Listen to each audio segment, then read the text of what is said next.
They say nothing is ever lost, and it's true. Let's discover ships frozen in time. The first one is truly fascinating. Here, the Antikythera shipwreck. It's a Greek trading ship from the 1st century BCE. It's located on the east side of the Greek island of Antikythera and at the merging point of the Aegean and Mediterranean seas. Around 2,000 years later, in 1900, a group of Greek sponge divers discovered the wreck. They were going to Tunisia, yet they were forced to find shelter from a storm on a nearby island. Since they couldn't go anywhere due to the storm, they decided to look for sponges until the weather got calmer. One of the divers discovered the shipwreck at depths of around 130 feet. Imagine someone going for a sponge hunt, but getting out to the surface with archaeological treasures. The captain of the sponge boat talked to the Greek officials about what they had found. The officials sent 2 ships to the wreckage. The salvage operation was successful, and discoveries are now in Greece's National Archaeological Museum in Athens.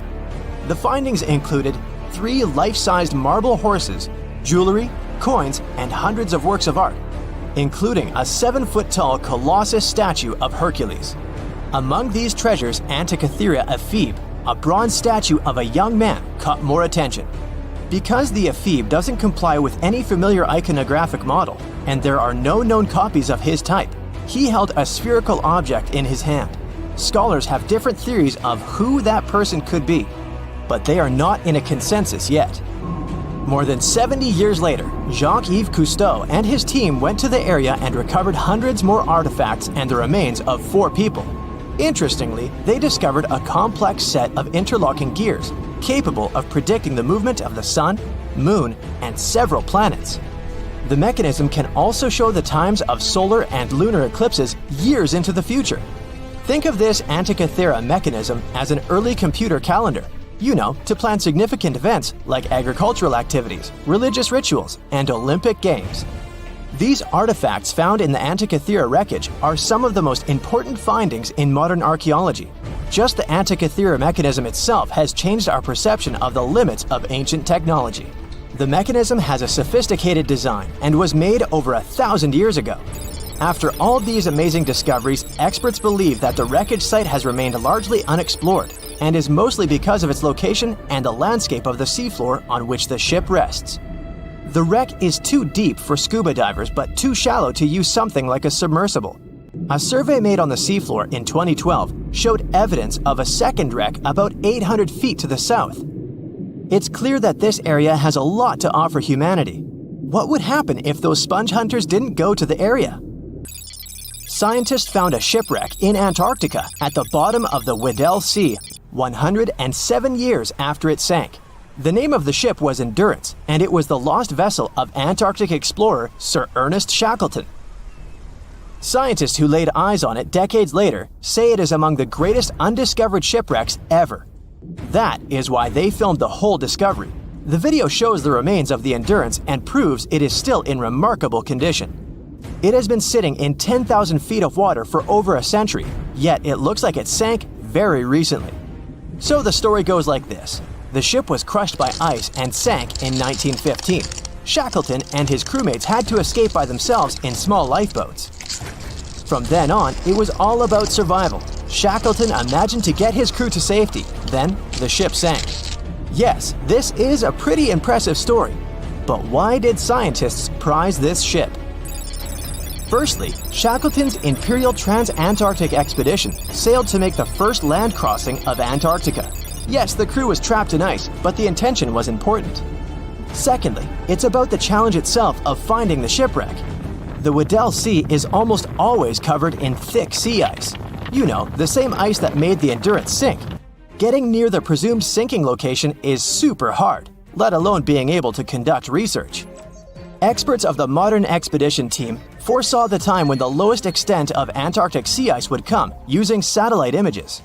They realized that the weather was in their favor to start an expedition. Dr. John Shears said that they have successfully completed the world's most difficult shipwreck search, fighting against constantly shifting sea ice, blizzards, and temperatures decreasing to -0.4 degrees Fahrenheit. Yeesh, I can't imagine the worst conditions in Antarctica if these conditions are in their favor. Lastly, look at this. It's timbers. They're very much intact. Plus, you can read the ship's name. It's still visible. Marine archaeologist Menson Bound says that this is the finest wooden shipwreck he has ever discovered. He has 50 years of career experience, so I believe the guy. So how come the wood is not rotten? Dr. Michelle Taylor, a deep-sea polar biologist, said that there has been little wood deterioration because the wood-munching animals are not in this forest-free region of Antarctica. Workers of a coal mine in East Serbia discovered 3 shipwrecks that had been there for at least 1,300 years. The largest shipwreck is an ancient Roman fleet. It's around 50 feet long with a flat bottom. It's estimated that the ship could carry a crew of 30 to 35 people. Looking at its hull, you can see the marks of repairs. Wow, this one had a lengthy career. You know, it gives us insight into more than 1,000 years ago. The 2 smaller vessels, on the other hand, match descriptions of boats used by Slavic groups to attack the Roman frontier. These 2 have been discovered under mud and clay in an ancient riverbed. Apparently, in those times, there was a Roman base in a place called Viminacium City. Interestingly, Viminacium was a provincial capital with an estimated 40,000 inhabitants in the 4th century CE. For comparison, it was even larger than Pompeii. The Kostelach coal mine is a center of hidden gems. Archaeologists had found evidence of ancient human and animal activity here before. For instance, in 2012, experts found bones of at least 5 woolly mammoths, which went extinct about 10,000 years ago. Canadian archaeologists found a ship 150 years after it went missing in the Canadian Arctic waters.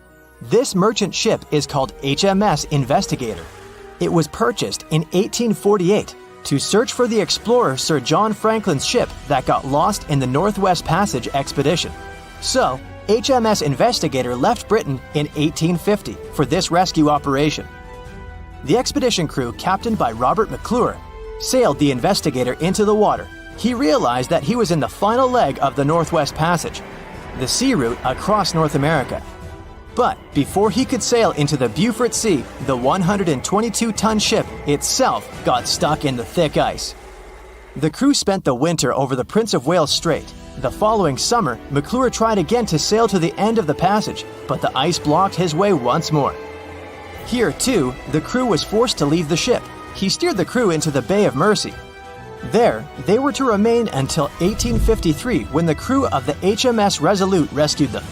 Imagine a crew of 60 people who had to spend 3 winters in the Arctic without even knowing if they would survive. Later on, the ship was found sitting upright in about 36 feet of water. It was in very good condition. Arctic water has prevented the outer deck of the vessel from deteriorating quickly. The outline of the ship and its timber can be clearly seen. Plus, archaeologists have uncovered artifacts on land left by the sailors. They had unloaded everything before abandoning the Investigator.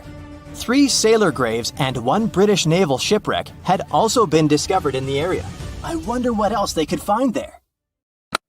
Wow, it's the only place where 1 minute you're learning 17 natural ways how to get rid of houseflies, and the next, you're taking an epic journey straight into a black hole. More than 10 billion, with a B, views in total. That's 47 billion minutes watched, or more than 70,000 years. That's all the way back to the Ice Age. No, I wasn't around then. 40,000 videos, hundreds of topics, and most importantly you, a whole 44 million of you. Our viewers. We could populate an entire country if we wanted to. We'd like to continue helping you learn and giving you useful skill improvement tips. Got a thirst for knowledge? We've prepared 4 masterclasses on creating a 2D character animation from scratch, 10 hours of video lessons, practical tasks using professional software, and additional materials that you can use with your own projects. Get the full course now and create your own animated masterpiece.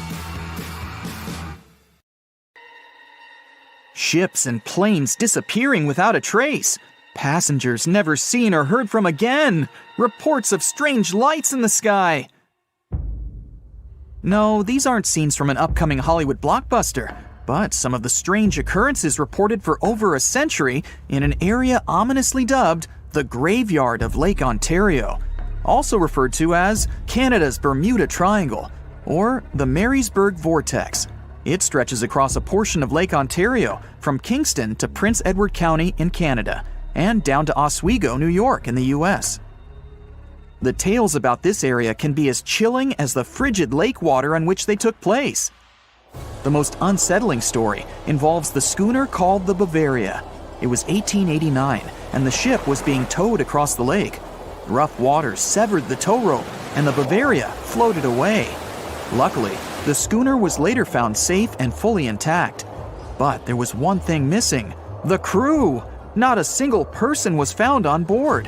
What makes the story even more bizarre is that the dinner table was set, a loaf of bread was discovered, freshly baked, and the captain's money and his papers were fully accounted for. There was even a pet canary happily chirping away, as if nothing was amiss. What happened to the crew? We may never know. And this was not a unique incident. Just over a decade later, in 1900, 3 ships, the Annie Minnis, the Picton, and the Acacia, were sailing across the lake. But only 2 would make it to their final destination. The third one, the Picton, was speeding ahead of the others when it simply vanished. According to a cook on the Annie Minnis, "We were well out into the lake and making good time when all of a sudden we saw the Picton's topsails coming off, and then her lower sails settled, and then, while we stood and watched, the Picton just disappeared." It's possible that the ship sank, as there was some wreckage later seen in the water, but the ship itself was never found, and none of its crew ever located. A few weeks later, a bottle with a note inside was discovered in Sackett's Harbor, New York. The note was from Captain Sidley of the Picton. "Have lashed Vesey to me with heaving line, so that we will be found together." Vesey was the captain's 12-year-old son. The note creates more questions than answers. If the witnesses were correct, the ship's disappearance was quite quick. When did Captain Sidley know he was in danger? Why not signal for help if he had any warning? And when did he have time to write a note, bottle it, and tie himself to his son? It truly is a mystery. And it was not just ships that ran afoul of the strange forces in the area. Planes also struggled to make it through in one piece. In 1975, Ron Scott flew out from the Picton Airport in his Cessna 172. As he entered the Marysburg vortex, his plane banked to the side. For several seconds, he was unable to right the plane, but once he did, the same force banked him to the other side. Again, he was stuck there for a few seconds, unable to control his plane. A skilled pilot, he had never experienced anything like it before. He was certainly luckier than Royal Canadian Air Force pilot Barry Allen Newman. Newman was at the same spot back in 1952, when he lost control of his jet and crashed into the lake. To this day, his body has not been found. In total, over 270 ships and at least 40 planes have met a tragic end in this area. And adding to the mystery, sometimes people report a series of bright lights or orbs, or a dark ship hovering in the sky. These are even harder to explain. Witnesses willing to report them are adamant they are true. Sid Wells said he watched a strange shape like a multifaceted diamond slowly spinning in the sky, and then it just disappeared. Others claim to have seen it too. Of course, the Marysburg vortex is just one of several places around the world known as vile vortices, a term coined by biologist and writer Ivan T. Sanderson. He discovered 12 other equally spaced areas on the surface of Earth where funny things happen. The best known of these, of course, is the dreaded Bermuda Triangle. Situated in the Atlantic Ocean between Bermuda, Florida, and Puerto Rico, it has been blamed for the disappearance of thousands of people. They went in, on boats or in planes, but they never came out. Even the explorer Christopher Columbus experienced the mystery of the Bermuda Triangle during his first voyage to America in 1492. He said the compasses pointed in the wrong direction, the sea levels seemed to change dramatically, and he even spotted strange lights in the sky. In 1918, the USS Cyclops, which was one of the US Navy's biggest fuel ships, disappeared there. Since the 309 crew members were declared lost at sea when the Cyclops vanished, it's seen as the largest loss of life in the history of the US Navy in a single incident. At the time, the weather was good. The one message sent that day from the ship indicated no issues or concerns, and a distress signal was never sent. A thorough naval investigation followed. Its conclusion? Many theories have been advanced, but none that satisfactorily accounts for the ship's disappearance. In other words, the investigators were stumped. There's also the Dragon's Triangle, located in the Pacific Ocean. The most disturbing story involves a group of Japanese vessels that disappeared in the 1950s. When researchers were sent to investigate what happened, they too disappeared. In each case, it's impossible to truly know what occurred, and it's easy to get caught up in stories of giant sea monsters lurking beneath the waves. Who doesn't like a good scare? And Sanderson was willing to accept the possibility of such stories being true. He believed the vile vortices that he studied could be explained by anything from a wrinkle in the space-time continuum to magnetic abnormalities to underwater people. Of course, Sanderson was not only a huge fan of strange places, he also wrote about strange creatures like Bigfoot and the Loch Ness Monster. His skills as an impartial scientist are questionable though. In 1948, he claimed that some 3-toed footprints found at Clearwater Beach in Florida were proof of 15-foot-tall penguins, arguing that they were impossible to fake. In 1988, Tony Singerini revealed that he and his friend, attaching some cast-iron feet to his high-top sneakers, were behind the giant penguin hoax. So maybe Sanderson isn't the most reliable source after all, but there are also some very compelling and wholly natural explanations. Let's look specifically at the Marysburg Vortex. It's entirely possible that ships like the Bavaria and the Picton were done in by a mix of bad luck and bad weather. Unsettled weather is certainly not uncommon on Lake Ontario, and flash storms on the open water can prove dangerous to the most skilled sailor. And even today, with advances in weather forecasting, we get it wrong all the time. Back then, there was no way to predict that a storm was just around the corner. And the weather was just one issue. Historian Mark Seguin said that the area was always known to be dangerous, as the lake bed quickly becomes shallow along the eastern shore. There are also small rocky islands and shoals scattered throughout the area, making sailing a risky venture, especially for larger vessels or those weighed down by heavy cargo. By the mid-20th century, modern weather forecasting and improved shipbuilding alleviated most of the hazards of the Great Lakes shipping, resulting in fewer losses. The last major shipwreck in any of the Great Lakes was that of the SS Edmund Fitzgerald, which sank off the coast of Lake Superior in 1975, with 29 crew members going down with it.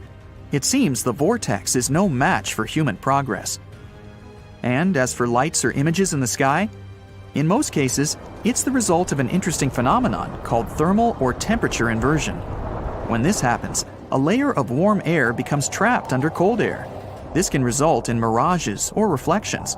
So, a light on the ground that is miles away can be reflected in the sky, giving the impression of a flying object. Other parts of the mystery may be solved with a little time. Lake Ontario's freshwater and frigid temperatures help preserve the ships and planes that came to rest there. As divers and researchers continue to explore the area, maybe we'll finally learn the fate of the Bavaria, the Picton, Captain Sidley, and his son. April 1912 marked one of the most terrible tragedies in the history of the world. The most unsinkable vessel, the pinnacle of engineering at that time, the huge Titanic, sank. On that dark, moonless night, the ship had many chances to save its passengers. There was another ship just a few miles away that could have saved the Titanic, but it didn't. It wasn't a phantom ship, and it's not some legend or a theory. This is a documented reality. There are records and witnesses' statements confirming this, but why didn't this ship help? Let's find out what happened that night by looking at these events from 3 different points of view. Let's start with the Titanic version. 11:30 p.m. The moon hides behind black clouds. Visibility is bad. Everything is calm on the Titanic. Under the captain's guidance, the communications operator stays in touch with the mainland through the radio. At this moment, some stranger breaks into the frequency, interrupting the operator's communication. It's unclear what this strange man wants and what he's talking about. The operator doesn't try to figure it out. He shouts at the guy, demanding him to disconnect. The connection is interrupted. At 11:40 p.m., the Titanic crashes into an iceberg. The ice breaks the hull. Water begins to flood the lower decks. Nobody is panicking yet. 20 minutes later, at midnight, the ship's crew sends a distress signal through the radio frequency. few people understand how bad the situation really is. After 20 minutes, at 12:20 a.m., they start lowering lifeboats with passengers. At 12:25 a.m., they receive a response to the distress signal. This is RMS Carpathia. Their captain reports they're already sailing at maximum speed towards the Titanic. But the problem is that the crash site is 58 miles away. This means Carpathia will only be here in 4 hours. At 12:45 a.m., the sinking ship's crew release rockets into the air. These flares are one of the main reasons for the terrible fate of many passengers, but more on that later. 90 minutes later, the Titanic's deck breaks and the ship dives underwater. At 4:10 a.m., the Carpathia finally arrives at the shipwreck location. The crew members make heroic efforts to save all the people. They take 705 survivors on board. At this moment, another ship appears. It's SS Californian. The Carpathia sails towards the New York coast with all the people. The Californian floats in search of passengers and finds nothing but wreckage. The ship was only a few miles away while the Titanic sank into the icy water. The Californian could have saved these people, but did nothing. Its captain, Stanley Lord, made one of the most terrible acts that a sailor can allow. He didn't help a sinking ship. When the world found out about all this, they detested Captain Lord. They couldn't bring charges against him, and the trial didn't punish him. But his career was ruined entirely, as no other ship company would hire him. Despite this, he never confessed he had been guilty. Before he passed away, the captain said it hadn't been his fault. If this was true, then what happened there? This brings us to the Californian version. It's the night of April 14th. The Californian is sailing in the cold waters of the North Atlantic. The ship gets into a section with a lot of icebergs. At 10:10 p.m., Captain Lord stops the ship. It's too dangerous to move around this area, as they can damage the hull. At 11 p.m., the ship starts drifting. It's impossible to move in such conditions with such poor visibility. The captain knows that the Titanic is coming here, so he orders the radio operator to warn the ship about the danger. Radio operator Evans turns on the receiver and tries to contact the Titanic. He spends about 30 minutes on it. The connection is finally established. At this moment, the Titanic radio operator is speaking with the mainland. Evans interrupts this conversation and tries to warn the ship about icebergs. The operator doesn't understand Evans' words. He's annoyed because Evans broke into the channel so brazenly. He shouts at Evans and cuts the connection. Tired, Evans turns off the receiver and informs his superiors about the incident. It's still a mystery how the captain reacted to this news. He probably thought the Titanic knew about the danger. He lets Evans go to bed. If Evans hadn't turned off the radio and waited 1 hour, he would have heard a distress signal from the Titanic. But you shouldn't blame him. At this point, he has no official reason to stay at the transmitter. Evans is too exhausted and can't fight drowsiness. So, Evans goes to bed. The Titanic begins to sink. Its captain sends a distress signal. The operator on board the Carpathia catches it, but the Californian doesn't, since the receiver is turned off. Captain Lord can't sleep. He feels that something is wrong. Meanwhile, the Titanic is rapidly sinking under the water. The captain gives the order to launch rockets into the air. And here is where one of the critical mistakes takes place. They release warning lights, but they are not red. The crew forgot to take red rockets on board for some reason, so they lit up the sky with a bright white light. If you need to send a distress signal, you need to release red lights. Captain Lord sees these lights, but doesn't perceive them as a cry for help. It can't be that there are no standard red rockets on such a massive ship as the Titanic. But, unfortunately, it can. Captain Lord thinks the Titanic is sailing away. Perhaps there is some unknown reason behind those white lights, but he doesn't really know. So, Captain Lord has no idea that the Titanic is sinking. He still decides to contact the ship, but this time, not through radio communication. Captain Lord doesn't wake up the radio operator and sends a signal to the Titanic through a signal lamp. It's important to understand that many old-school captains didn't take radio communication seriously.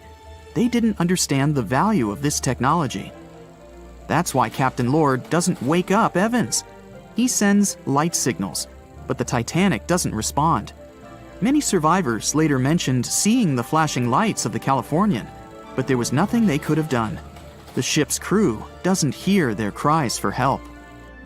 At 2:20 a.m., the Titanic completely goes underwater. A little more than 2 hours later, radio operator Evans wakes up and turns the transmitter on. He hears many rescuers talking about the sunken ship. Evans understands everything. He reports this to the captain. At that moment, the Californian immediately heads to the wreck site. They meet Carpathia there. With the survivors on board, it sails towards New York. The Californian stays sailing and looking for people. They find nothing but wreckage. The Californian returns to the mainland. The news about the ship that could have saved the Titanic is spreading all over the country. The trial begins. Captain Stanley Lord and the crew tell their version. They say their ship had been standing still. Many people don't believe them, and some of the surviving passengers claim to have seen the Californian sailing by. Still, the judge declares them innocent. 1962. Captain Stanley Lord is a very old man. He calls a notary to confess something. The captain makes his last remark about this case. He swears he's not guilty. But if it wasn't the Californian sailing past the Titanic at that moment, then what? The Samson theory could answer that question for us. The sealing ship Samson is sailing in the cold waters of the North Atlantic. The crew aren't sleeping. They carefully study the surroundings, but not because they're afraid of icebergs. They're scared of meeting with the U.S. Coast Guard. The Samson ship's crew catch seals, which is illegal. At 12:45 a.m., Samson's captain sees white signal rockets. The team is sure it's the Coast Guard. They turn off the lights and sail away. It's dark, so they don't notice the sinking Titanic. They return to the coast of Iceland and hear about the disaster. They realize they have abandoned the drowning passengers. The nephew of one of Samson's crew members reads about this story in his uncle's diary. The nephew asks for permission to publish these recordings. All the people realize that Captain Lord wasn't guilty, but unfortunately, he didn't live to see this moment. Actually, it's still unknown who is guilty in this story. 2 ships were nearby the Titanic. Their captains were adequate people. They would have helped save all the passengers. Their fault was that they couldn't understand what the Titanic wanted on that dark night. Someone forgot to put red flares in the box. This small but fatal detail was one of the leading causes of the tragedy. The Bermuda Triangle is one of the most heavily traveled shipping routes in the world. Some skeptics believe that this fact solves the Bermuda Triangle mystery. Statistically, the busier the area, the higher the frequency of accidents and disappearances. While this makes sense, it's not the frequency of disappearances that's responsible for the mystery of the Bermuda Triangle. It's the lack of explanation or wreckage found. On his very first voyage to the New World in 1492, Christopher Columbus sailed through the Bermuda Triangle. Columbus reported that one night, when he was on the deck of the ship, he noticed a giant light appear in the distance, unlike anything he'd ever seen before. Columbus looked at his compass for direction, and it gave off erratic readings. You might have noticed that the Bermuda Triangle doesn't appear on any world map. This is because official institutions refuse to acknowledge that the area actually exists. No one exactly knows how many ships and planes have disappeared in the Bermuda Triangle. The rough estimate is 50 ships and 20 planes. Most of the time, the disappearances had no explanation and no wreckage has ever been left behind. When the TBF Avenger planes went missing, a massive search operation was conducted. Boats and planes searched the Bermuda Triangle for any signs of the aircraft. One of the boats searching was a PBM-5 Mariner airboat. The airboat took flight at 7:27 p.m. and called in a routine radio message 3 minutes later. Then, it was never heard from again.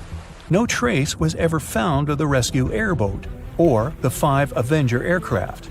A huge investigation was launched into the disappearance of all these vehicles, but nothing was ever discovered. The Bermuda Triangle is home to some pretty intense and unexpected weather. Storms build up quickly and unexpectedly, then disappear soon after. If you blink, you might miss it. This could explain why few distress signals are issued. Pilots and sailors never saw the weather coming. A popular theory suggests that rogue waves are responsible for the many disappearances. Rogue waves are called extreme storm waves by scientists. They occur when different weather patterns take place at the same time and cause large unexpected waves that reach up to 100 feet tall. Witnesses say that the waves look like giant walls of water. These waves could explain why ships go down fast and without leaving any trace. Just off the coast of Japan, you'll find the Bermuda Triangle of the Pacific Ocean. They call it the Devil's Triangle. Between 1950 and 1954, 9 ships disappeared in this area without leaving a trace. The ship Kaio Maroon 5 was sent to investigate these unexplained disappearances when it also vanished. After this incident, the Japanese authorities labeled the area as a danger zone, and sailors were encouraged to avoid it. Some people blame all disasters on the extraterrestrial paranormal activity. Others suppose it's all about raging natural phenomena. Some scientists believe the cause of anomalies is the environmental changes. Also, there's a really high concentration of methane hydrates on the bottom of the ocean in the Pacific Bermuda area. This gas tends to set off, and when it happens, bubbles start forming on the surface of the water. These gas eruptions can interrupt the ability to float and can easily sink a ship. Because of this chemical reaction, there won't be even a trace left. Underwater volcanoes are said to be another possible explanation for the Japanese Dragon's Triangle. In fact, they can take down even small islands. Luckily, nobody lives there. It's a pretty common thing in this area that some of them disappear underwater and others appear out of the blue because of seismic activity. You'll never find the Dragon's Triangle on any official map of the world, so nobody's quite sure about how large it is in reality. In July 2015, 2 teenagers disappeared after setting sail off the coast of Florida. There's some mystery about what the 2 teens were really getting up to. They told their parents that they were just going to fish, but they told their friends that they were crossing to the Bahamas. Shortly after they left, a line of thunderstorms moved towards the area, and the boys were never heard from again. A massive search was conducted, but sadly, nothing was found. 1 year later, the pair's boat was found off the coast of Bermuda with a broken iPhone and some personal effects left inside. One of the most popular and bizarre theories trying to solve the Bermuda Triangle mystery comes from Charles Berlitz. He insists that the area is home to the lost city of Atlantis. The missing ships and planes and malfunctioning equipment, according to him, were all caused by rays of energy let out by the special energy crystals that power Atlantis. While this sounds silly, Berlitz's theory was convincing enough that over 20 million people bought his book worldwide. Previously, the compass wouldn't work well in the Bermuda Triangle since the lines of the 2 poles coincided here, true north and magnetic north. But if you fall into this line, your compass will behave strangely. But the magnetic north is constantly shifting, and now it's far beyond the triangle.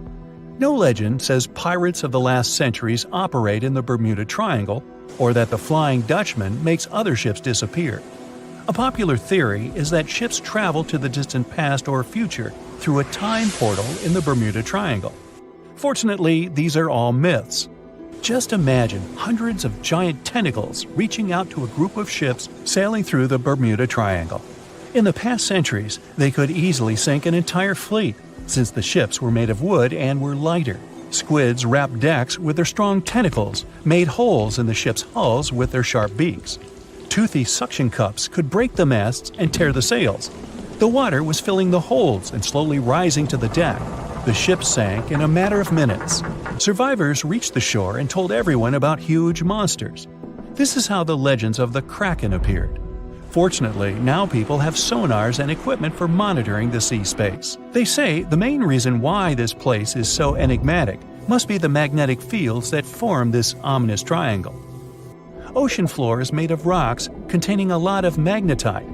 It's more like iron. Magnetic fields react to the high concentration of magnetite on the ocean floor, which may start a sort of conflict between the two.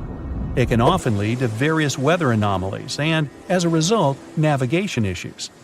And naturally, any changes in the ocean floor or the Earth's magnetic fields influence the Bermuda Triangle a lot. Magnetic fields tend to shift their position, so do tectonic plates and even the continents, even though we never notice it. The skies are usually very clear there, but back in 1883, some people witnessed abnormal things in the area. Some claim to have seen large blocks of ice falling from the skies, and the crew even managed to save one as hard proof. Seems like the Bermuda Triangle has an alternate not only on Earth, but even in space. Spacecraft usually don't disappear into thin air though, like there's no air. This anomalous area is really large and stretches right above the South Atlantic.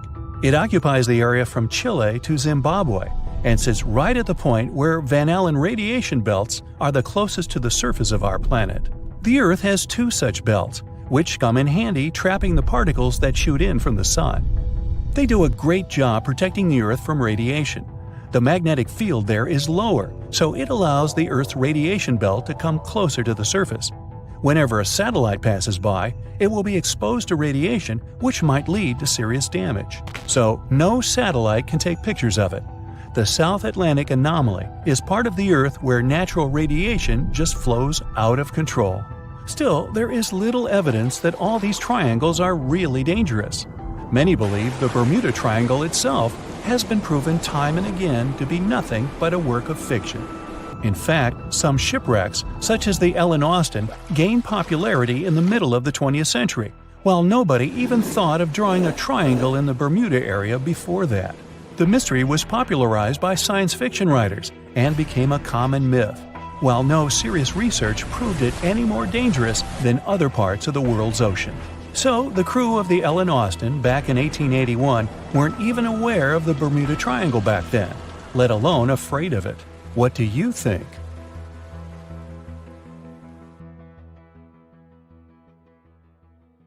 The movie Jaws came out in 1975, and since then, people have been terrified of sharks. Some people fear seeing a great white's head come out of their showers, not to mention the fear of running into one at your local pool. Of course, none of this is actually possible, but some other scary shark stuff is. Like, yes, sharks can attack boats. They probably won't sink one. It depends on the size of the shark and the size of the boat. Today, we're diving deep into the facts and myths about the sea's biggest predator. It was the year 1953. On a typical July morning, two fishers set out on their daily lobster harvest. They took their white-hulled dory out to sea off the coast of Cape Breton Island in Nova Scotia, Canada. Since it was the lobster season, the sea was dotted with several dories spread out across the water. But that day, something strange happened. As soon as they put the dory at sea, they noticed a large dorsal fin chasing after their boat. They were surprised to see that the shark would follow their boat's every move. For an entire week, they took out their white dory from the harbor, and the shark followed them around. Until one morning, as the men were alone at sea, the shark charged at full speed at the boat and smashed a 7-inch hole in its bottom. The boat turned over, and both men fell into the water. The shark didn't come after the men, though. Instead, it swam away and disappeared for good. To clarify, a dory is a small, fragile boat usually measuring 16 to 23 feet long. So how long did that shark need to be in order to sink it? Well, as soon as the boat was retrieved from the ocean, researchers found something interesting. One of the shark's teeth was found stuck in the hull. According to Harvard experts that analyzed the tooth, it most certainly belonged to a 12-foot white shark that weighed around 1,200 pounds. One thing intrigued scientists a whole lot. The great white didn't seem to be interested in the man aboard, but rather in the boat itself. The question is, why? Some people suppose that this great white followed the dory around because it was white, and the animal probably thought it was some big white mammal. it's not the first boat a shark has attacked. You see, sharks don't attempt to sink boats because they're mean and evil. Rather, it's due to murky waters and hard materials that make them mistake inanimate objects for their usual lunch menu. But that's not what we've learned from popular culture. In Jaws, the protagonist shark managed to poke several holes in the orca as it rammed the boat. The orca was a Nova Scotia-style fishing boat, made out of wood planks. It wasn't a huge boat, so it seemed plausible that a great white could ram it. But, according to Mythbusters, that's very far from the truth. A great white swimming at its maximum speed wouldn't be able to take down a medium-sized fishing vessel. The same goes for bigger boats. Some bull sharks or great whites can turn over smaller vessels though, like kayaks or small boats. If this happens, it's most likely because they think it's a sea mammal and nudge it before taking the first bite. No scientist can say for sure why they do this, only that it's usually a misunderstanding on behalf of the animal.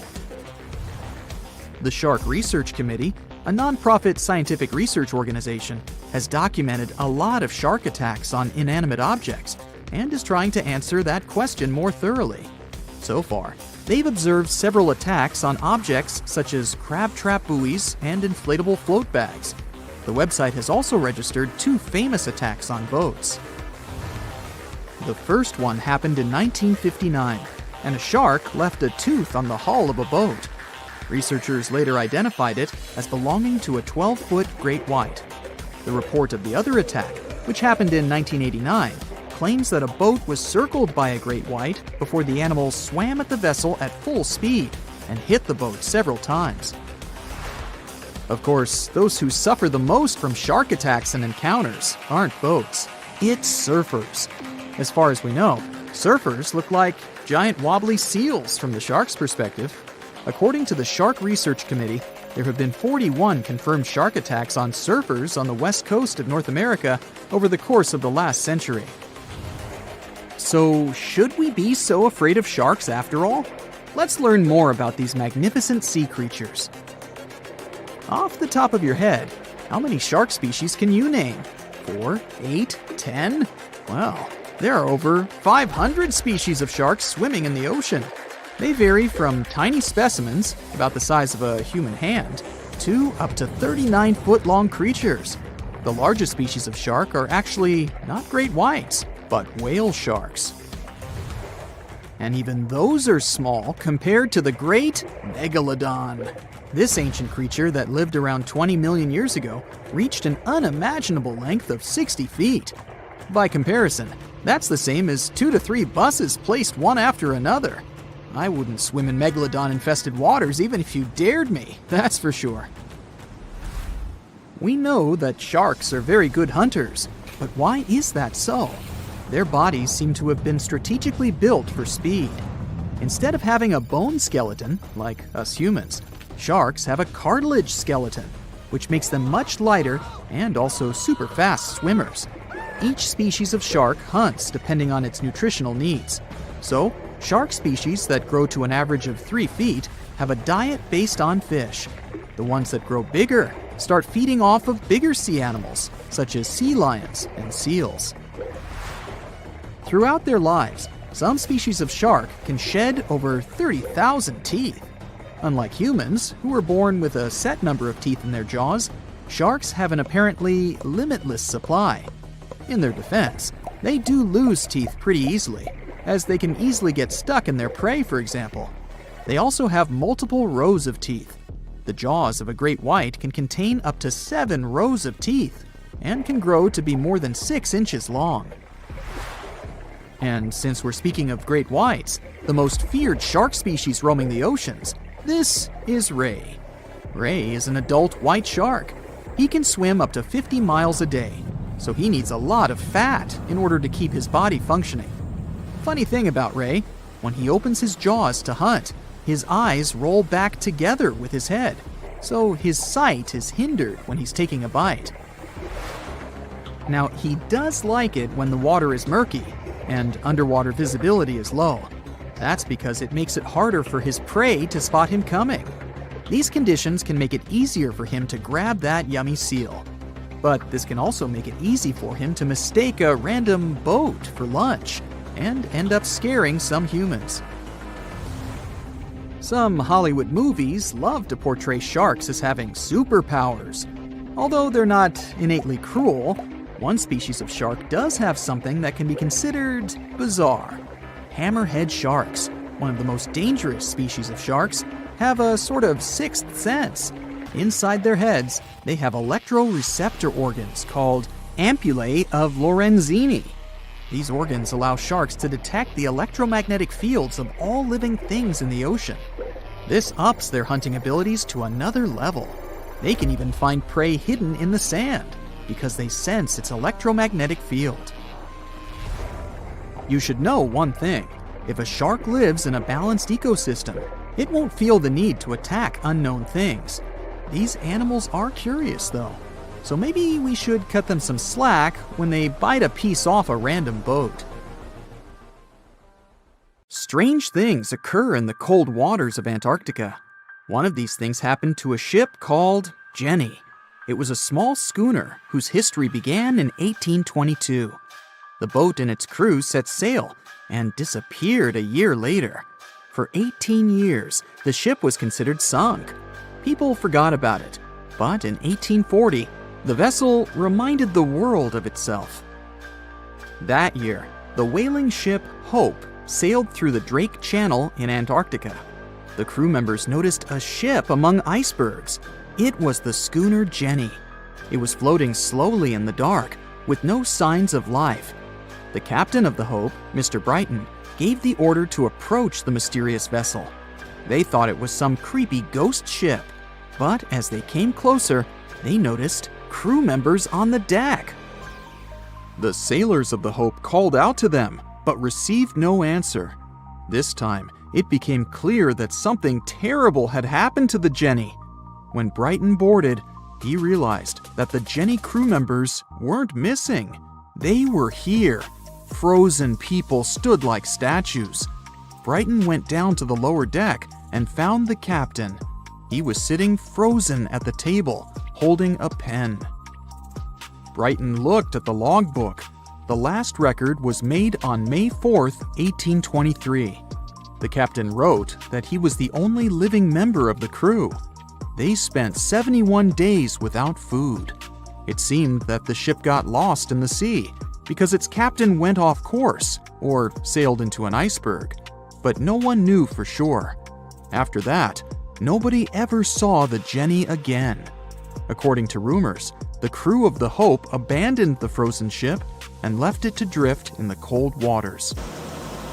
According to other rumors, this whole story is fiction. The story of the Jenny was described in a German magazine in the middle of the 19th century. Still, there was no further evidence of the ship's existence. Already in our time, Cambridge University decided to explore the case of the Jenny.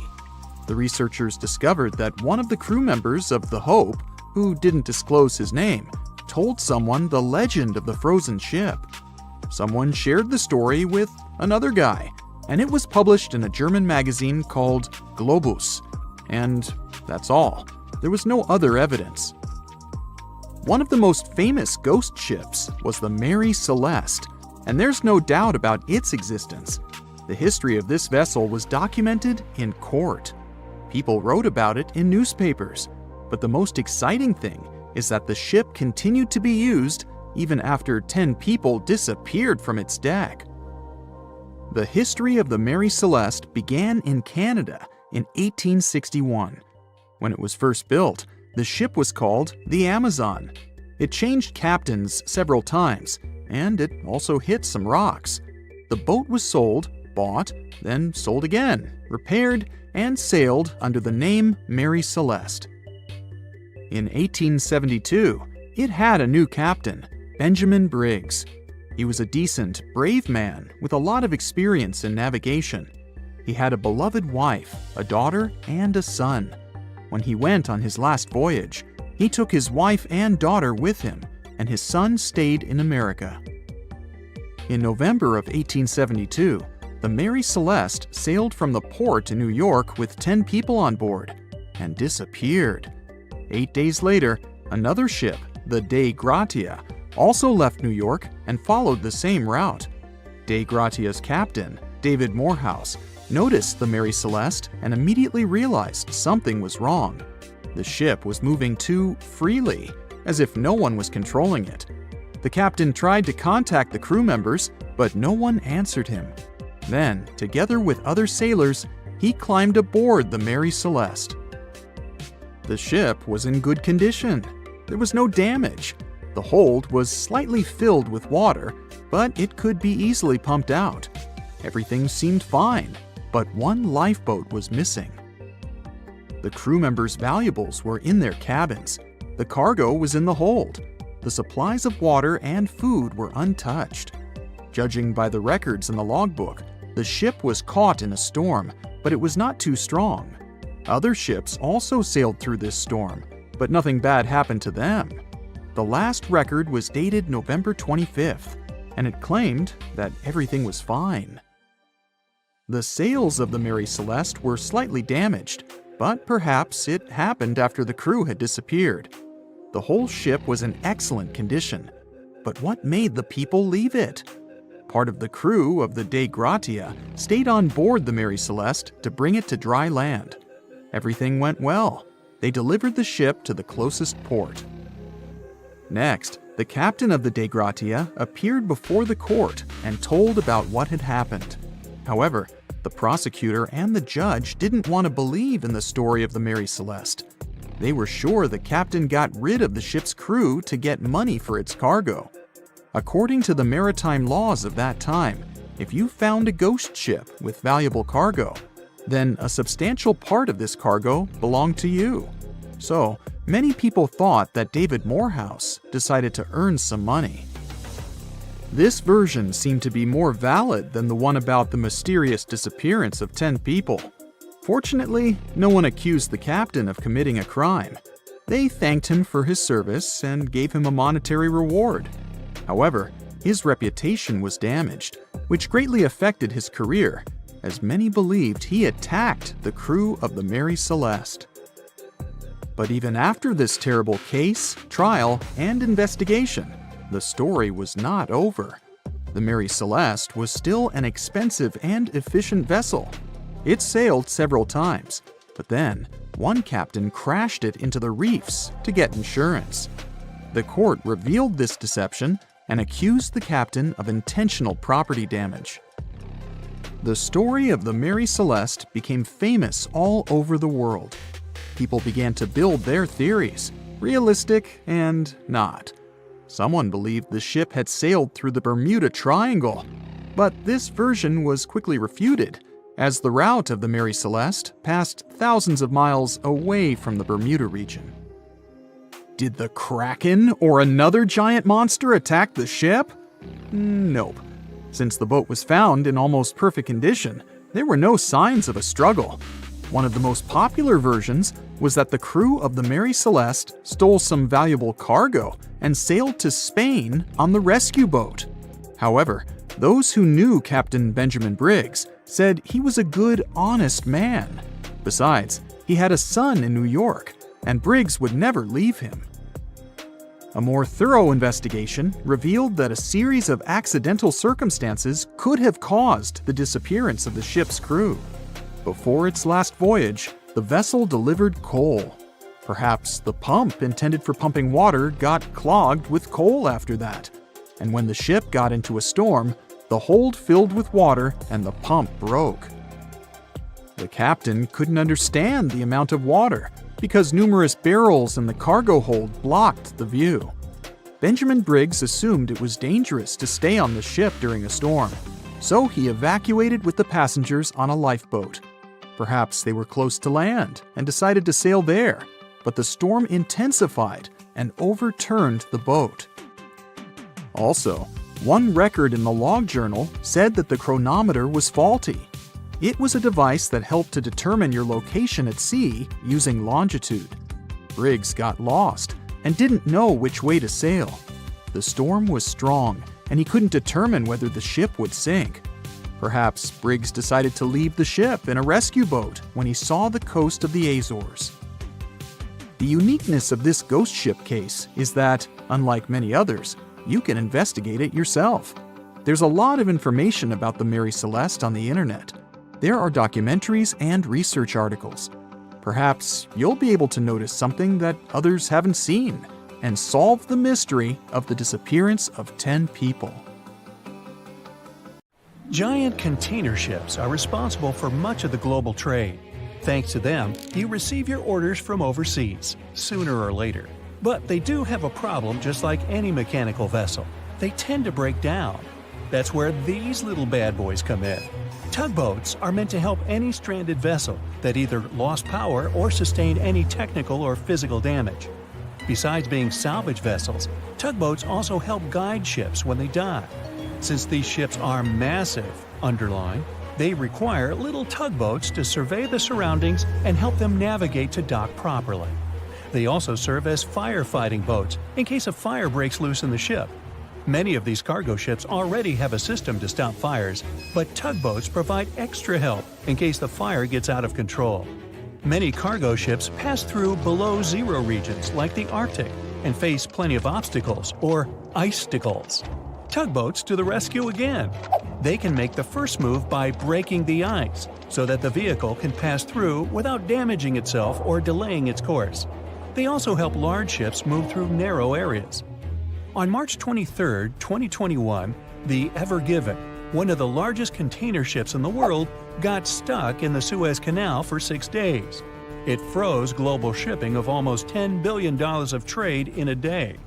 The Suez Canal is one of the most important routes for trading, but happens to be quite narrow for its purpose. To put that into perspective, it's like the Empire State Building getting lodged in the middle of a busy freeway. So, if you were wondering why your delivery was late during that month, it's probably because of that incident. The bottom of the ship nearly touched the floor of the canal. In the early morning of March 23rd, the weather was acting up. It was getting worse and worse, with the wind picking up to around 45 miles per hour. Those were some terrible weather conditions for navigation. That should have been the first red flag, but the Canal Authority didn't have a system for monitoring weather conditions or warning ships about them. The captain, Krishnan Kantavel, ignored the signs and decided just to go with it, not knowing the perils and the consequences ahead. The Egyptian pilots that were assisting with the navigation failed to provide proper instructions. As a result, the ship became jammed diagonally, essentially blocking the whole canal. The canal authorities didn't provide tugboats for some reason, which is why it was stuck for 6 days. Things were so bad, they had to bring excavation diggers to remove some land for the ship to properly turn back to normal. So, these little tuggers are really important for world trading to work. The vessels are getting bigger and bigger, with the world depending on import and export more than ever. They're built for going long distances rather than maneuvering in tight spaces and corners. The tugboats are surrounded by a material that won't scratch or damage the vessel, kind of like bumper cars at the carnival. They can either push or pull.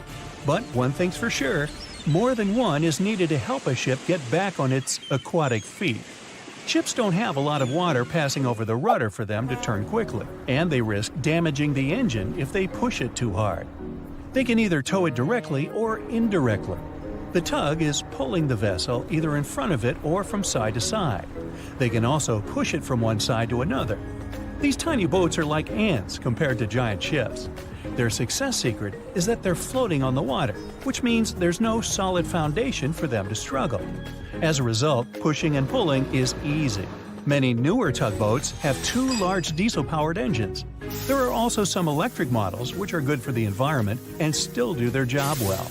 Shipping boats in general are better for the environment than trucks and planes, but are slower.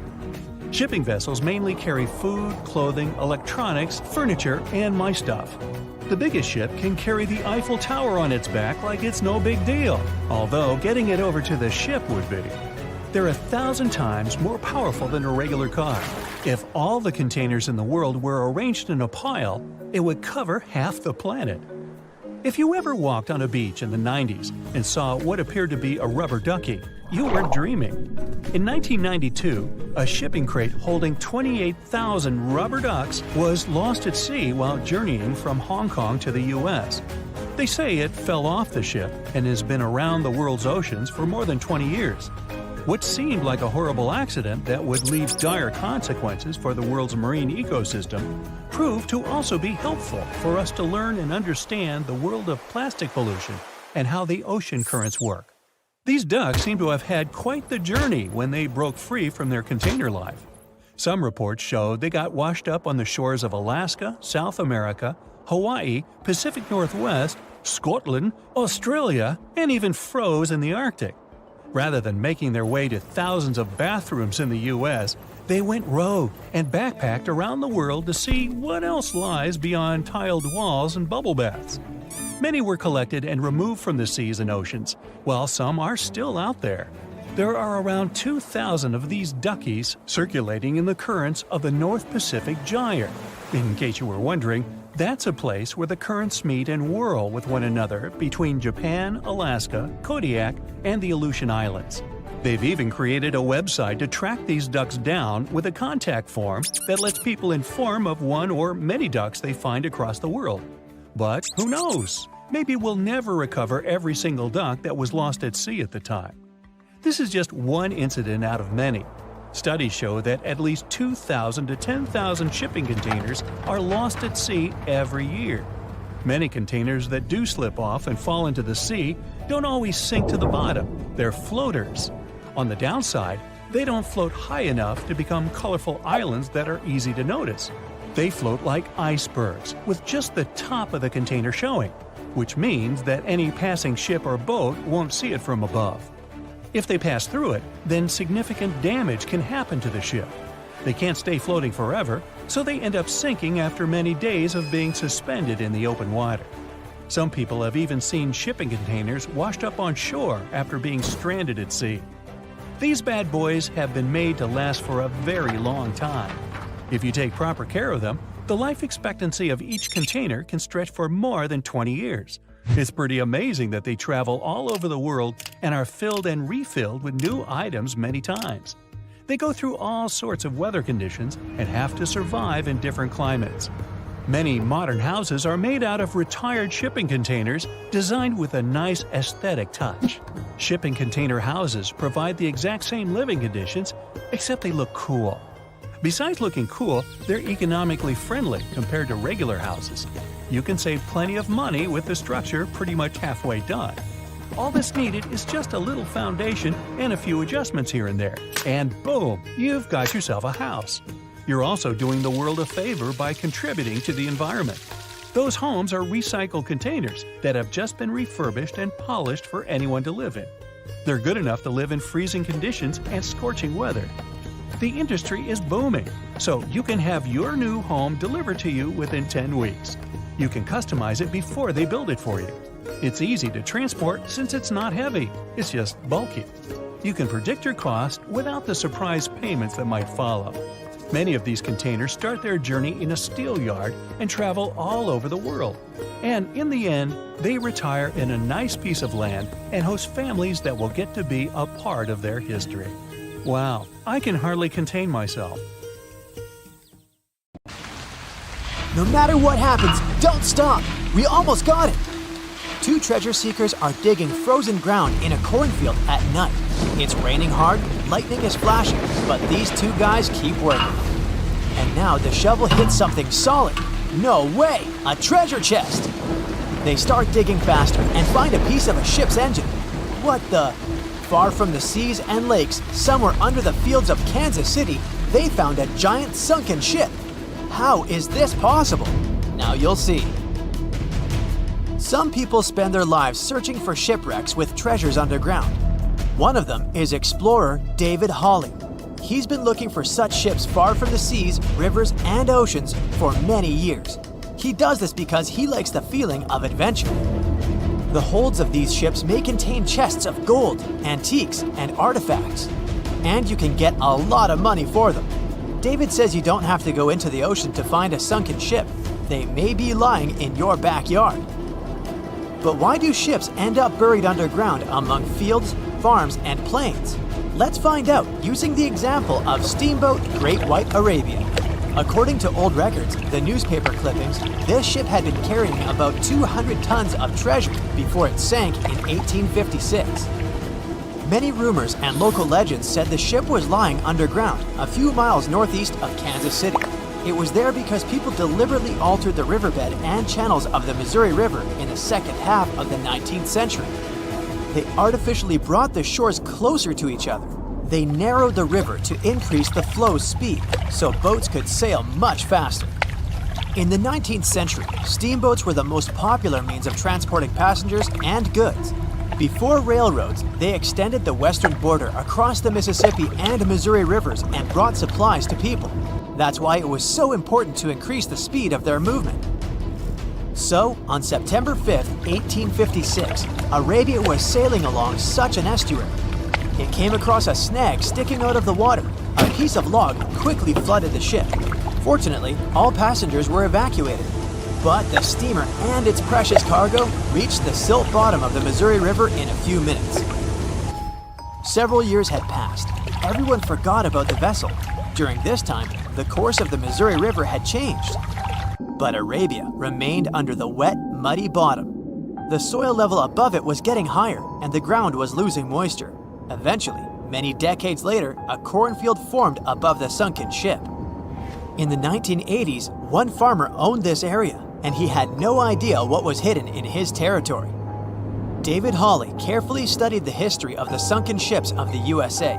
He knew that hundreds of steamers had gone underwater all over Missouri, but most of all, he was interested in Arabia, as there were rumors that it was filled with gold and other valuable things. The territory of cornfields in Kansas was vast, but David Hawley knew how to search properly. In 1987, he started working. First, together with his brother and father, they collected all the clippings from old newspapers they could find. They were looking not only for information about the steamer, but also for maps of the Missouri River. They tracked its historical changes, checked the dates, and identified a large area where the steamer sank. Next, they used electromagnetic testing and other geological stuff to study the soil and find the right place. They searched for differences in ground moisture and density. Then, they went through the territory with powerful metal detectors. And so, by the fall of 1988, they had determined the location of the steamer. Arabia was the size of a football field. This gigantic vessel lay 45 feet underground, 4 stories down. But before they started excavating, they had to ask the owner of the cornfield for permission. For the farmer, this news was a big surprise. He agreed, on the condition that the excavations would be completed by spring so that he could sow a new crop. Digging a giant ship in winter is much more difficult and expensive than at other times.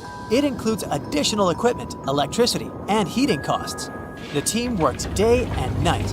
They financed the excavations out of their own pocket. Each invested more than $10,000 and took out a bank loan. Finally, they noticed the first details of the ship. The shovels hit the huge engine boilers and the deck. The goal had been achieved. Most of the cargo lying inside the sunken ships is covered with rust, shells, mud, and is badly damaged. The contents of Arabia were in excellent condition, considering that the ship had sunk 130 years prior. Unfortunately, they didn't find the chests of gold. Still, they got several tons of other valuable cargo, household items of people who lived in the middle of the 19th century. It was a time capsule. The ship was carrying supplies for hundreds and thousands of people, and all these things were perfectly preserved. For example, they could clearly see the brand stamp Goodyear Rubber Company on one rubber shoe. The longer the excavations continued, the more things David and his team found.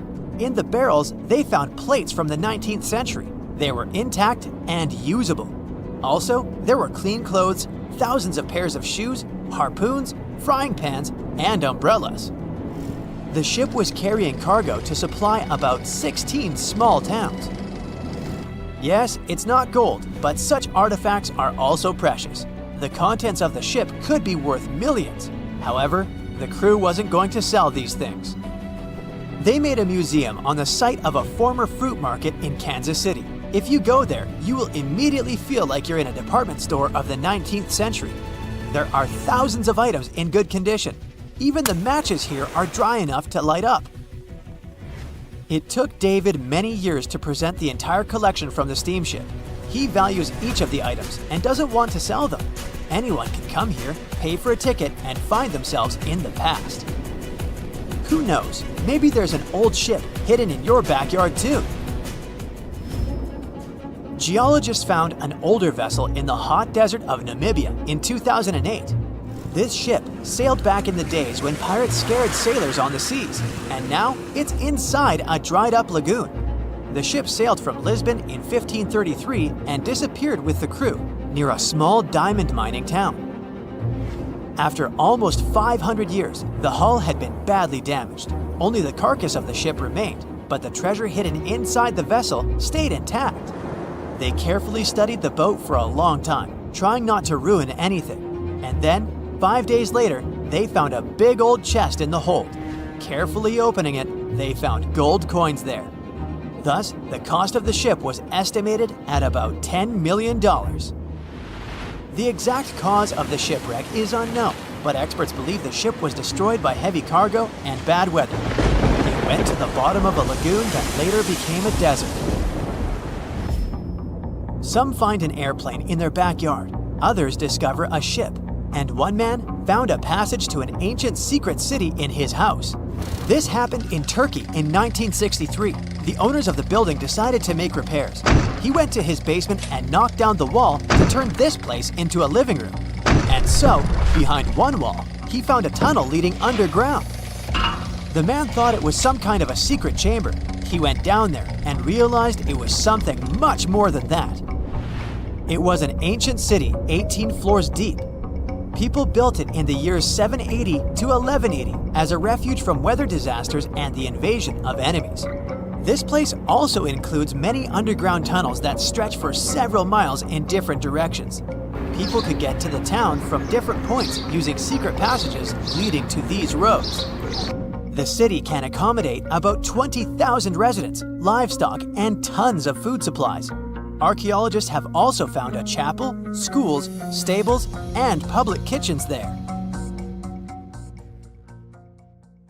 It has recently become a popular location for many tourists looking for the perfect place to get away from it all. If you're lucky enough to catch a sunny day here, it's like no other, I can assure you.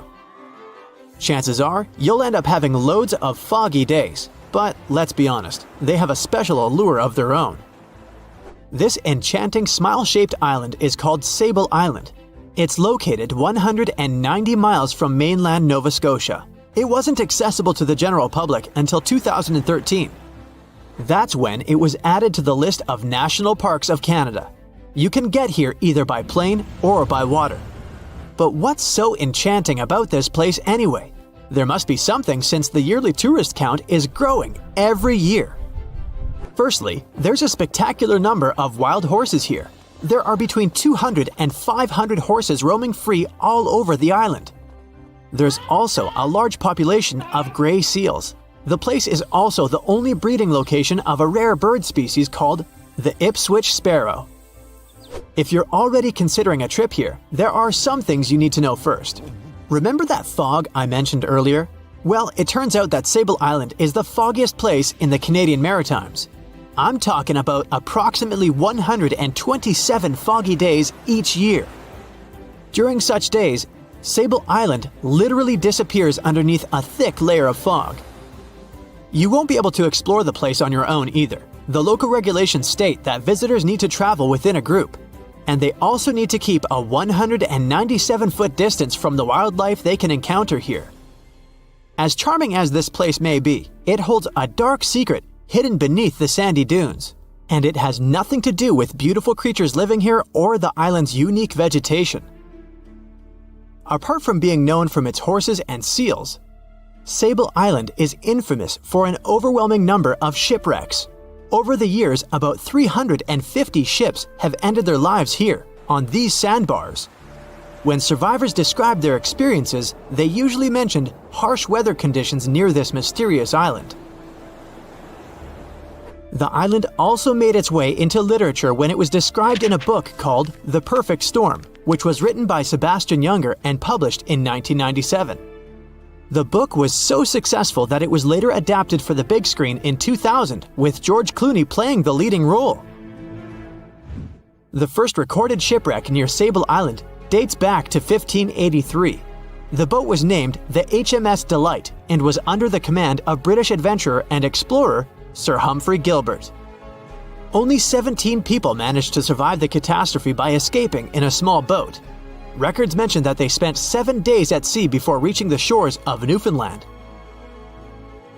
In 1884, another vessel named the Nicosia struggled in the thick fog as well. The ship was completely destroyed, but fortunately, all 18 crew members managed to survive. The captain's son was almost lost at sea when a lifeboat capsized when he was climbing into it. He somehow managed to stay underneath the lifeboat, which was completely submerged. When this lifeboat righted, he eventually emerged from the water and was rescued for the second time. The years between 1947 and 1999 were relatively quiet on the island. In 1999, though, a yacht called the Merrimack ran aground near the shore of the island at about 2 a.m. on July 27th. The 40-foot fiberglass boat had a crew of only 3 people. Natural gas exploration workers, who were luckily not far away, rescued them. The crew managed to fly safely to Halifax the next day. The owner of the Merrimack tried to recover his boat by hiring local fishermen. Unfortunately, this operation was unsuccessful, since only the fittings of the yacht were eventually saved. It took no more than 6 weeks for the sand and waves to crush and completely break up the hull of the Merrimack. So what is it about this place that's so dangerous for boats? Does it have anything to do with the weather? Or maybe there's other forces at play? The explanation turns out to be a bit more complex, and it wasn't easy to figure out, at least not way back in the 1500s. First of all, the island is located close to one of the world's richest fishing grounds. Since it's also near one of the major shipping routes between Europe and North America, hundreds of vessels sail past it each year. The likelihood of shipwreck increases when there are so many boats roaming around the area. Sable Island is also in the way of most of the storms that move up the Atlantic coast of North America. It's no surprise that boats often get hurtled straight onto the shores of this island. The weather has a lot to do with it too. During the summer season, the warm air from the Gulf Stream creates a dense fog as it merges with the cool air by the Labrador Current that passes by the island. Other currents don't help the matter. Sable Island is next to the meeting point of 3 major ocean currents: the Gulf Stream, the Labrador Current, and the Belle Isle Current. Since the 1950s, radars and other modern navigation tools have been used on commercial vessels as well. Up until then, the sextant was the main instrument used to figure out a ship's location. It doesn't mean that sextants weren't accurate, but this instrument couldn't work properly without a clear view of the sun or stars, which means it didn't help much in dense fog, such as the one surrounding Sable Island, or when it was cloudy. Often during bad weather, the captain of a ship navigated, relying on their experiences and intuition based on the ship's speed and direction. That's why most of the survivors in shipwrecks near Sable Island said that the captain had simply miscalculated the ship's position, crashing into Sable Island by accident. This dusty, sandy land is as unfriendly to ships as it is to trees. There's reportedly a single tree on the whole island, and it looks a lot more like a bush. It's actually a pine tree. And since the famous island horses don't see it as much of a food source, it somehow managed to survive. Reports say that the tree was planted back in the 1950s. Local authorities were trying to grow a forest on the island to make it a bit more welcoming. They've planted tens of thousands of trees over the years, more than 69,000 evergreens, 600 fruit trees, and about 55 pounds of pine seeds, along with other plants which could survive the conditions on the island. But they were no match for the extreme weather and sandy soil. Out of all those plants, just one pine tree is still alive. Thanks to its resistance, it has even become a symbol of Sable Island. Interestingly, for around 40 years, the island also had just one inhabitant. Can you imagine that? One person living on a remote island for so many decades? It's the story of a woman called Zoe Lucas. she chose to surround herself with the only residents on the island: the horses, the gray seals, and the many species of birds.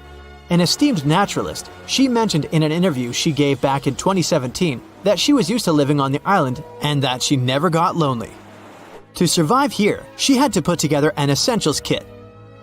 It included a notebook to take notes and a pair of binoculars to study the wildlife.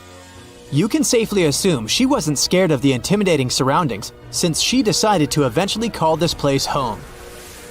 At first, Zoe wanted to set up camp on one end of the island, near some abandoned buildings. But eventually, she settled in a wooden house near a bunch of sand dunes. A Canadian institution called the Meteorological Service of Canada put together the simple construction back in the 1940s. Parks Canada operates the building these days. Zoe's work included gathering as much data on the local horse population as possible. It could help scientists better understand how they managed to adapt to the unfriendly environment.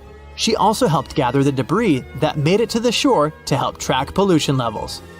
Among all the rubbish that she collected, there was a refrigerator and a crate full of fresh peppers.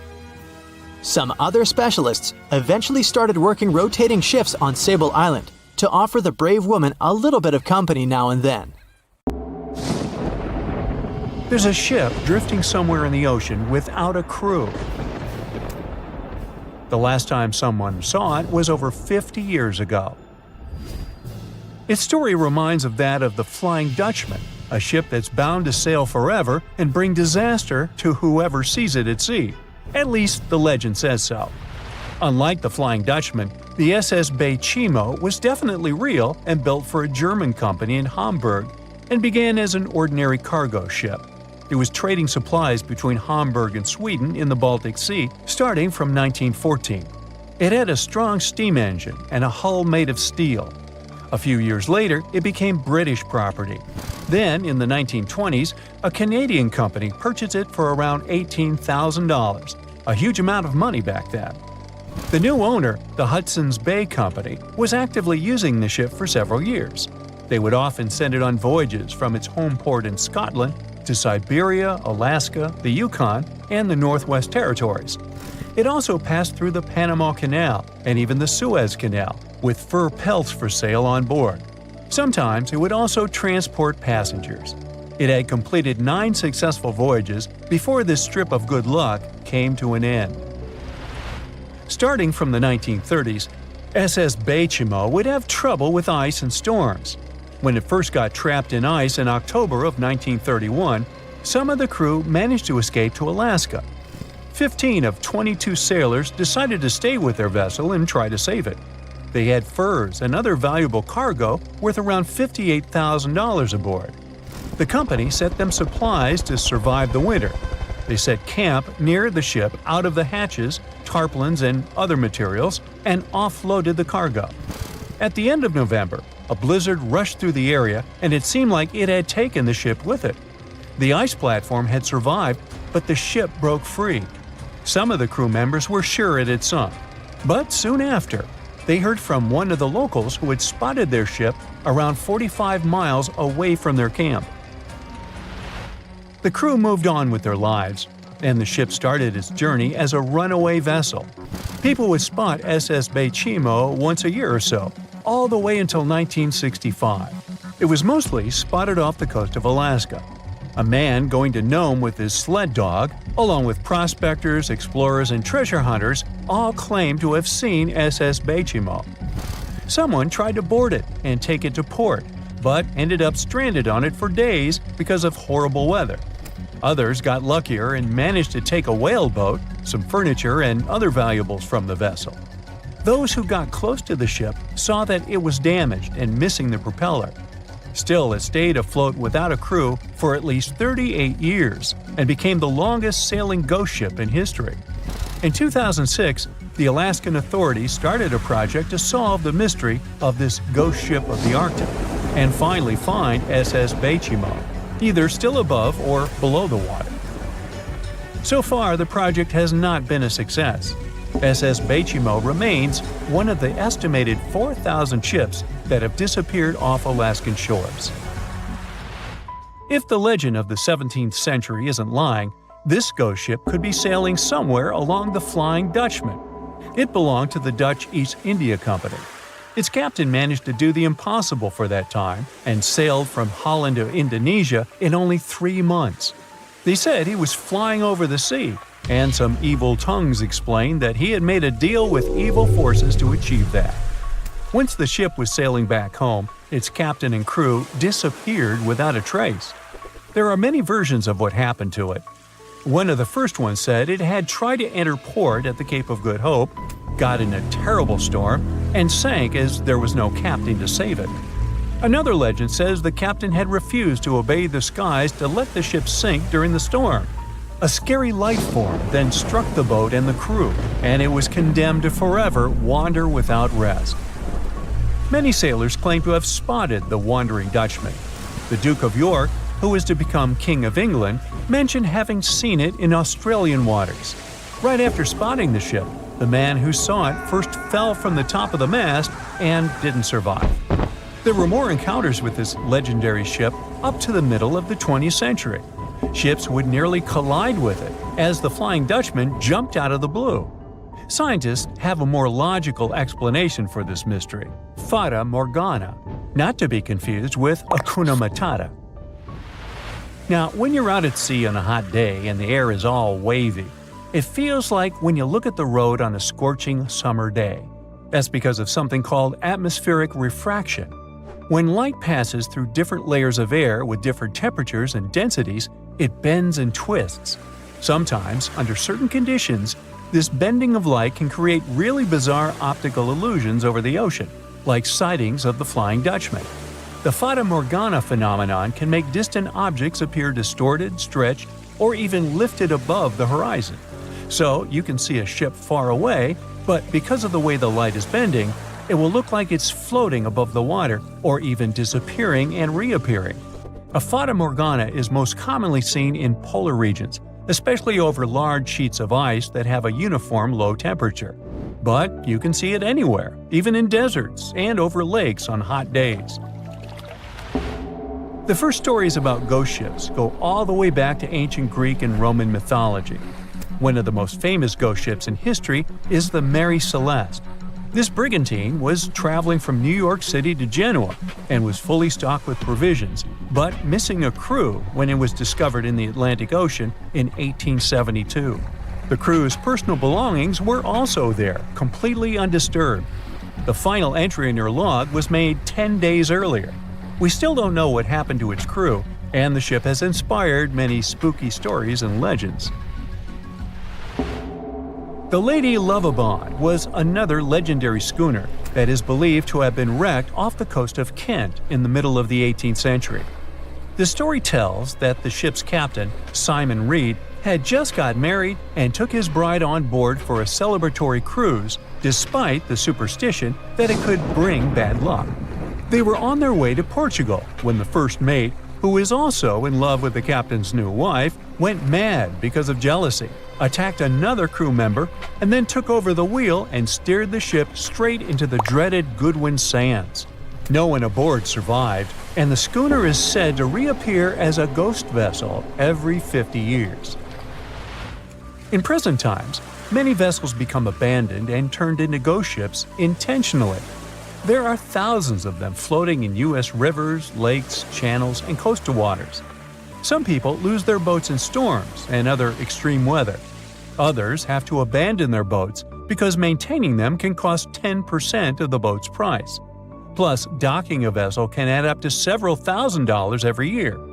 Most boats have been made of fiberglass, so an owner can't just recycle them as scrap metal.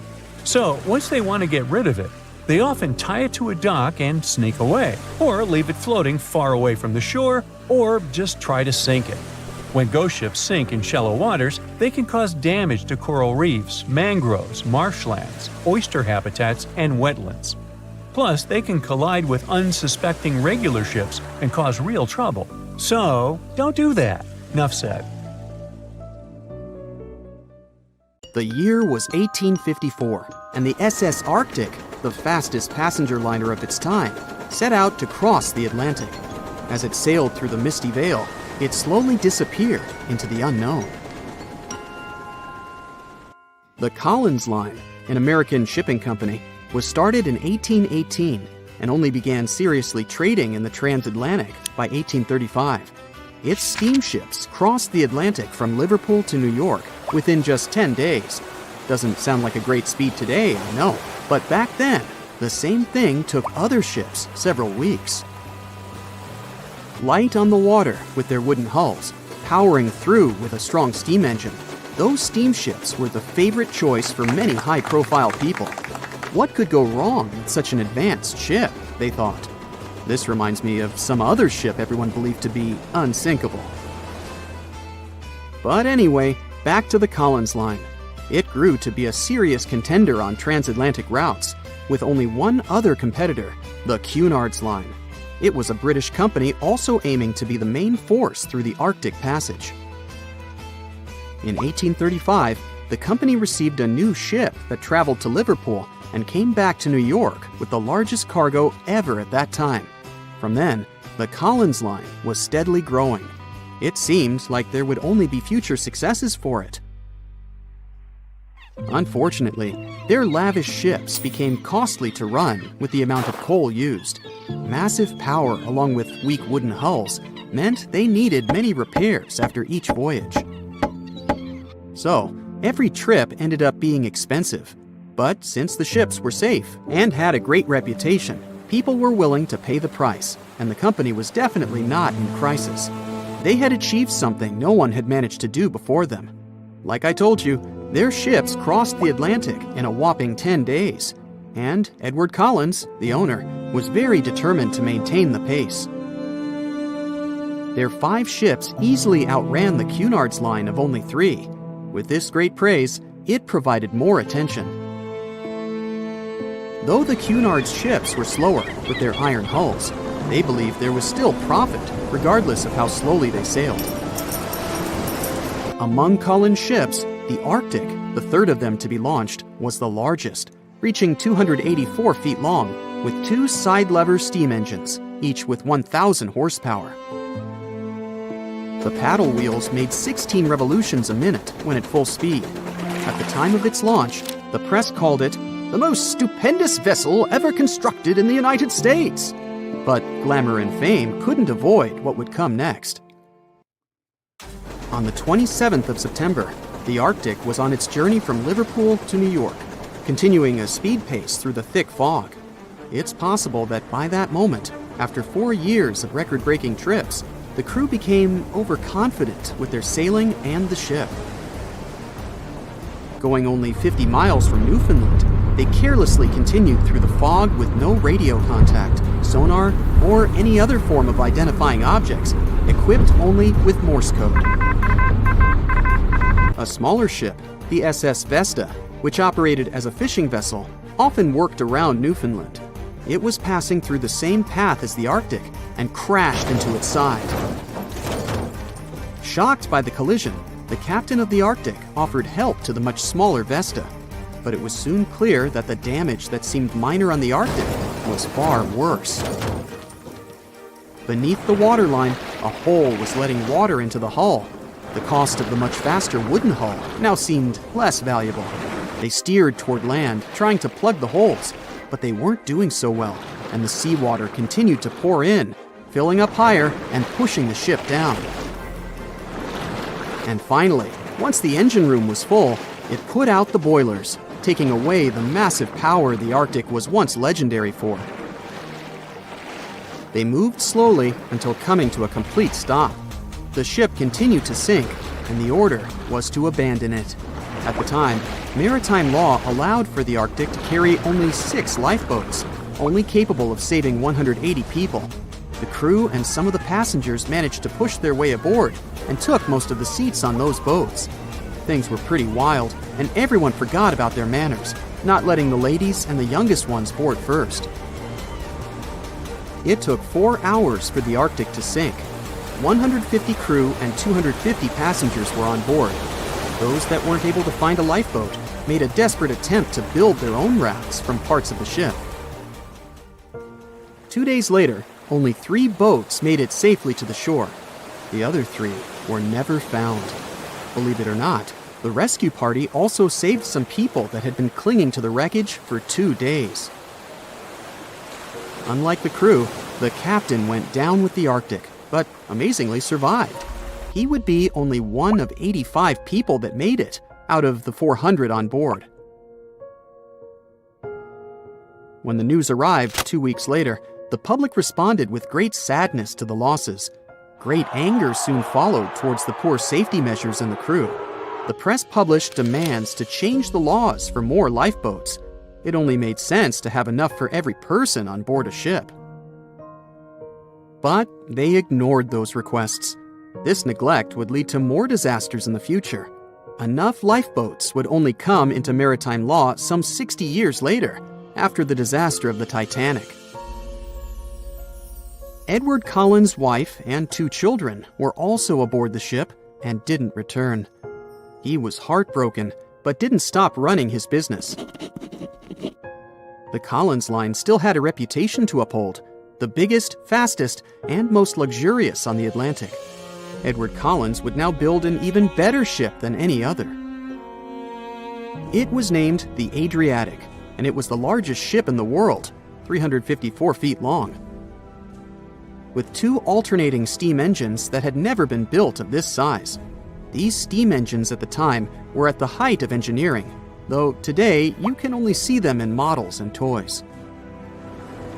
With the new addition of 2 masts, the Adriatic would also be able to sail if needed. Luckily, they made some lessons from the disaster of the Arctic. But before their new ship, the Adriatic, was built, another disaster had occurred. The sister ship of the Arctic had also sunk. They believed this second ship was desperate to stay in front of the Cunard Line and hit an iceberg somewhere during the race. This weird contest took the lives of 141 people. The desperation of Collins and his weakly built hulls pushed the company towards bankruptcy in 1858. The newly built Adriatic, costing over $1 million, had only made 1 voyage in the end. And even that voyage was considered a disaster. The ship collided with a tugboat. It still managed to finish its maiden voyage at a suitable time. After the company had gone bankrupt, they had to sell the ship for only $50,000. They removed the great giant engines, replacing them with only sails. Although it was once the greatest ship on the high seas, it was only 30 years later until it was abandoned, labeled irreparable, and anchored in a river. The other remaining ships were also sold and only used for parts. Edward Collins left the industry altogether, seeking work on dry land instead. As the Collins Line was no longer in the mix, the Cunards would grow in strength. Without competition, they would win the Blue Ribbon for the next 30 years, and 180 years later, after producing hundreds of ships. They still have a constant presence on the seas as they provide transatlantic crossings, world voyages, and leisure cruises. To this day, the Cunard Line is the only one to run ships between Europe and America, and it's great proof that it's not always the fastest that's the best.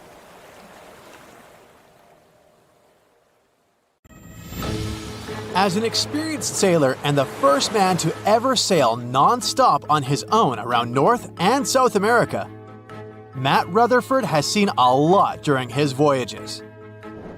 But what he saw in 2013 while sailing through the waters of the Atlantic with his colleague surely stands out. Some 800 miles off the coast of Bermuda, not far away from the famous Bermuda Triangle, they noticed a boat that seemed to be moving by itself. The sails weren't up and the motor wasn't running.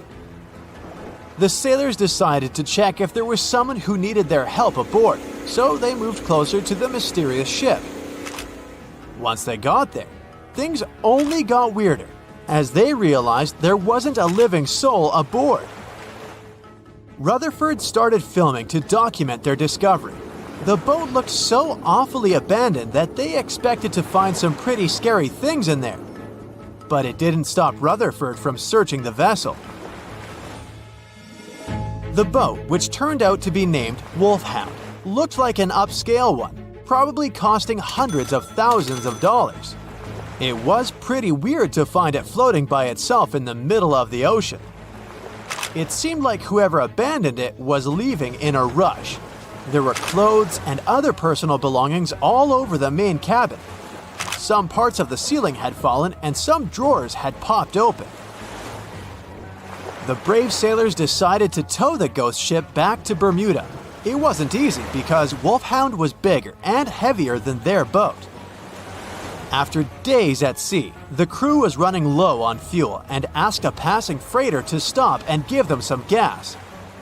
They kept pulling Wolfhound until the tow line got wrapped around the rudder and they realized they could get stranded in the Bermuda Triangle. So they had to abandon the ship. What really happened and how Wolfhound ended up in the middle of the ocean will probably remain a mystery. Rumor has it that it belonged to a member of the Royal Irish Yacht Club. The ship was going on its first voyage from Connecticut to Bermuda and then Antigua. It got in a terrible storm around 400 miles away from Delaware. The winds were so strong that the yacht suffered 2 knockdowns. A Greek cargo ship rescued the crew. They left the ship with an emergency beacon on. The rescued crew members shared that they saw the ship sink, which only adds more questions to the story. How did it get back to the surface? Does the Bermuda Triangle have anything to do with that? Christopher Columbus himself reported some unusual compass activity going on in this mysterious area while he was on his way to the New World. Despite the stories of more than 50 ships and 20 planes disappearing in the area, it remains one of the most heavily traveled shipping routes in the world.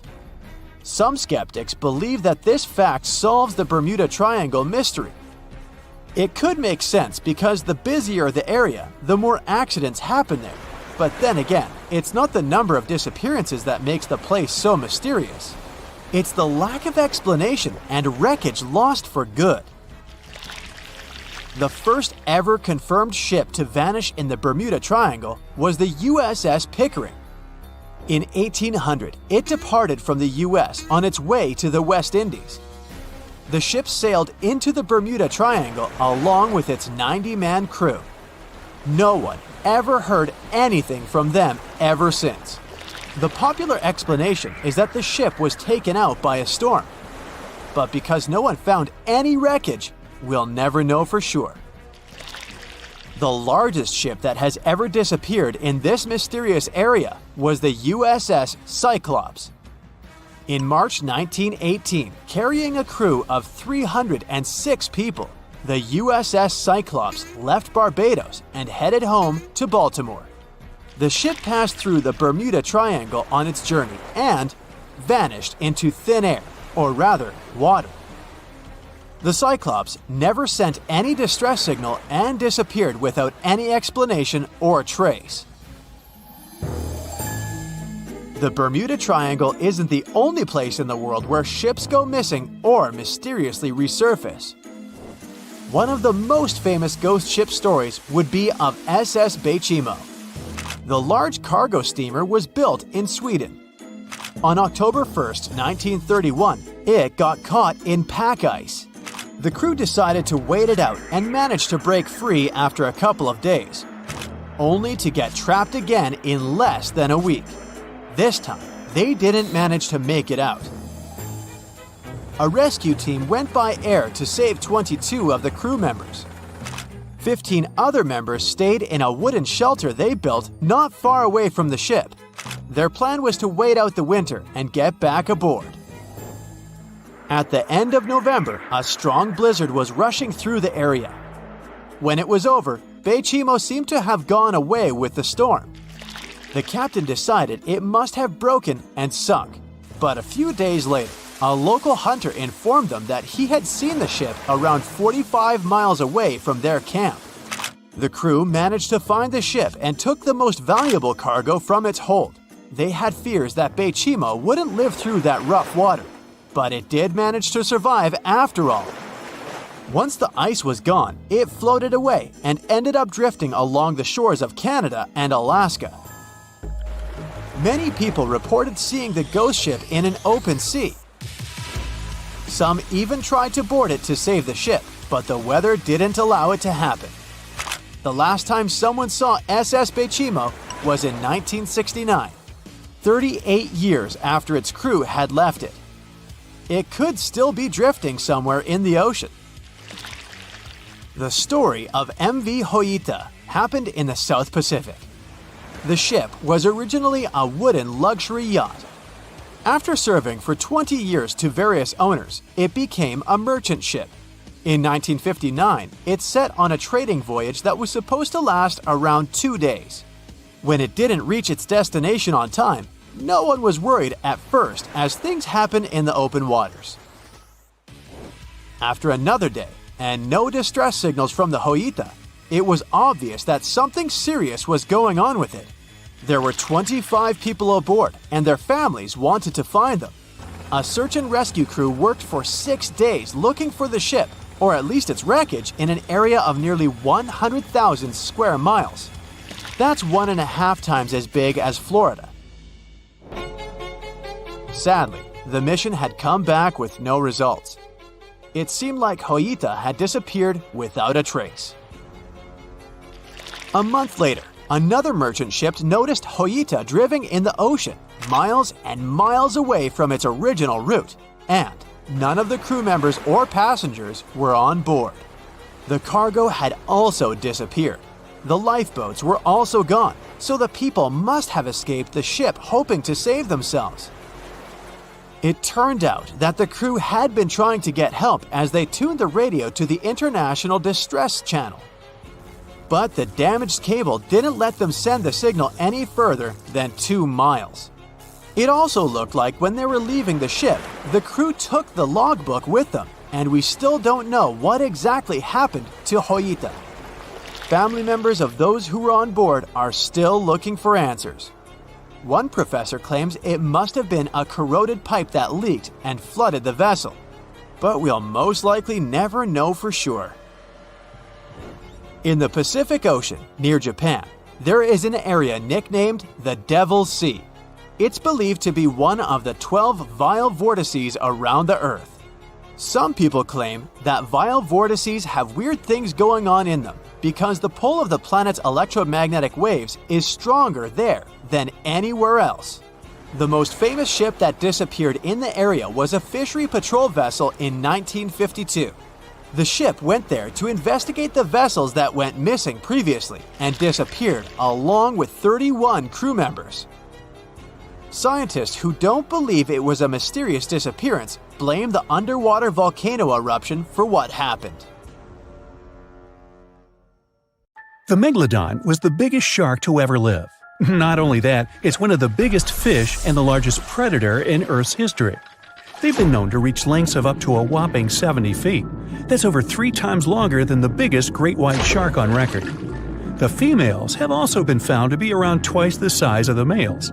The Megalodon could swallow a small car without it even touching its teeth, if cars had been around then. Its teeth could grow to over 7 inches long.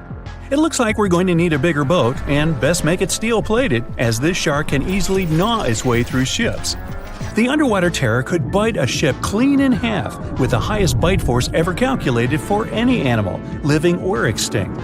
The force of its ferocious bite was up to 40,000 pounds. That's around 108,000 times the strength of a human's and 10 times the force of a modern crocodile's bite. Its chomp is so strong that it makes the T-Rex's bite look about as powerful as my granny's after she's taken her dentures out. In fact, the Meg was so big and powerful that it had no natural predators. It was the uncrowned king of the seas, swimming freely from ocean to ocean. This cosmopolitan creature was found all over the world, from America to Europe and Australia to Japan, assuming there were countries back then. Meg fossils have been found on every continent except Antarctica. Everybody skips Antarctica. Science tells us that the Megalodon went extinct over 3.6 million years ago. But could they still be alive at the deepest depths of the ocean? Only around 80% of the ocean has been explored, and its deepest point, the Mariana Trench, is over 7 miles down. So who knows what's lurking at the bottom? If you did manage to make it down, it is unlikely that you'll run into a meg though. The sharks, like us, preferred warmer coastal waters. Deep ocean living would be too cold for the beasts, and food would be scarce. Their entire bodies would also have to evolve to avoid being squished by the enormous water pressure down there. It's unlikely they're still around, but not impossible. Some good news, if you do run into one, is that the shark is pretty unlikely to eat you. You are way too small a meal for the Megalodon, even if you have a couple of friends with you. This guy eats whales that are over 50 feet long. If you're having a beach party, though, it's a different story. In a beach full of swimmers, the shark very well might creep up, scooping several humans into its giant mouth without even chewing. But wait, let's rewind. How does the shark take down a 50-foot whale? It first bites off its fins, making the whale unable to swim away. It then casually munches it down piece by piece. Because of their size, sharks had to consume over a ton of food every single day just to sustain themselves, like me. All that food made the Megalodon extremely heavy. They range from anywhere between 50 to over 100 tons. For context, that's around the same as 7 to 16 adult male African elephants. To fit all this food in, their jaws had to open pretty wide. A Megalodon's jaw could span 9 by 11 feet wide. That's easily big enough to swallow 2 adult humans side by side. The fearsome name Megalodon comes from 2 Greek words, mega meaning big and odont meaning tooth. So combined, they mean what? Big tooth. And it certainly lives up to its name. Just one of its chompers is the same size as a human head. It had 276 humongous teeth in total across 5 terrifying rows. In all of history, only a couple of saber-toothed cats and the T-Rex had consistently bigger teeth. Now that's a showdown I'd like to watch. The Megalodon vanished millions of years ago, leaving only huge teeth to be found by modern archaeologists. They literally disappeared with very few traces left. Scientists believe that over time, sea levels dropped and the ocean temperatures went down rapidly. Over a third of all marine life was wiped out as the oceans cooled, and a number of animals at the bottom of the food chain plummeted. This had a catastrophic effect on the hungry predators at the top. Sorry guys. It became way too cold for these sun-loving sharks too, which made it difficult for them to reproduce since they gave birth in warm waters. The Megalodon is usually described as a sort of giant great white shark, but this is just a common myth. In fact, the ancestors of today's great white existed at the same time as the Meg, but they weren't best buddies and were even in competition with each other. The great white shark was a better hunter, using its smaller size and agility to snap up the Meg's prey quickly. They were also known to eat Meg pups, who were only half their size. This didn't help the whole extinction thing. Even infant Megalodons were huge, coming in at just under 7 feet. While a great white was no match for an adult Meg in a head-to-head fight, they sure weren't scared of stealing their food.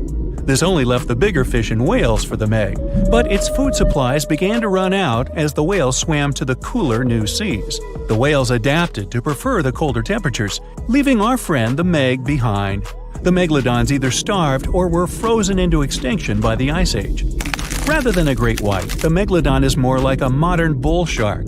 It had a short snout, flat lower jaw, and huge pectoral fins to support its massive weight and size. As scary as they are, these sharks were actually caring family guys. Several Megalodon nursery areas have been discovered in Florida, Maryland, and Panama. They gave birth to their young in shallow water environments. We know this from discovering loads of tiny Megalodon teeth found in these areas. Gee, I wonder if they had nannies too. But how come there are so many Megalodon teeth out there for us to analyze? Well, due to their messy, aggressive eating habits, sharks regularly lose their teeth. They lose a set of teeth every 1 to 2 weeks. That's 40,000 teeth in a lifetime. They must rake in a fortune from the tooth fairy. Because of this, their teeth were continuously raining down to the ocean floor. Luckily for us, they're also the hardest part of a shark skeleton, which is why so many teeth have survived and become fossilized. It's fair to say that the first discoveries of the Meg's teeth confused people. Early discoverers thought the Meg's teeth were petrified tongues of ancient serpent creatures. They even used to call them tongue stones. It's also a common myth that the Megalodon was around at the same time as the dinosaurs, although this would have been pretty cool. The dinosaurs were wiped out around 66 million years ago, but the Megalodons came much later.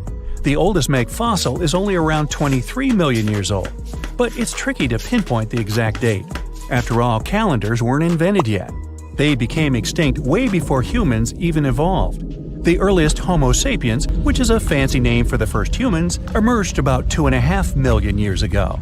But what if the Megalodon shark didn't go extinct? Whale populations have dropped drastically since these guys were last around, so there'd be way fewer whales for them to chomp down on. Whales have also gotten a lot smarter and learned new defensive moves, making them way harder to take down. It's estimated that they ate around 12 tons of food each day. If they were still around and eating that much, they'd be forced to eat smaller fish, and there'd be barely enough big fish for us humans to survive on.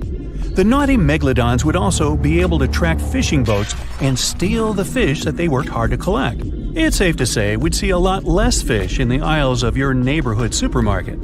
As our ocean temperatures are heating up again, the sharks would also thrive and reproduce faster than ever. There'd be more and more of these giant eating machines in the water, reducing our fish supply even more. It would also cause massive problems for cargo ships and cruising vessels. Imagine coming into contact with one of these bad boys while you're sunbathing on the deck. Even beachgoers would be hard hit. Megalodons give birth in shallow waters, so many of our favorite beaches would quickly become dangerous shark nursing grounds. Hey, where did that beach volleyball game go? They were playing just a moment ago. They said it was the most technologically advanced ship. They said it was unsinkable. And when it sank, they made a movie about it. These were the main reasons why the Titanic disaster became world famous. But unfortunately, this is not the only large-scale shipwreck. And sadly, there have been cases much worse than the tragedy of the Titanic. One of them occurred on April 27, 1865. The Sultana steamboat carried passengers and cargo daily between St. Louis and New Orleans. It was a pretty large wooden boat with 3 decks and was 260 feet long and 70 feet wide, almost twice the size of a basketball court. The ship could carry about 350 passengers, but on that unfortunate day, more than 2,000 people were on it. On April 23rd, she was making a routine voyage from New Orleans when it broke down. Something was wrong with the boiler, so the vessel docked in Vicksburg for repairs. At the port, the ship's captain, James Cass Mason, found out about an excellent opportunity to earn a lot of money. All he needed to do was to transfer a large group of former prisoners to the north. The captain agreed to do it, but the problem was that the boiler required a lot of time to repair. Mason was afraid that his competitors would take the job, so he decided to sail despite the malfunction the ship had. He patched up the holes in the boiler instead of a big repair and invited all the ex-prisoners on board. So, there was a broken boiler, an excess number of passengers, a lack of lifeboats, and not the best river conditions. Also, the captain refused to send the ex-prisoners to the hold, so they were all with ordinary passengers. There were strong chances for a shipwreck, but the greedy desire to earn more money was stronger.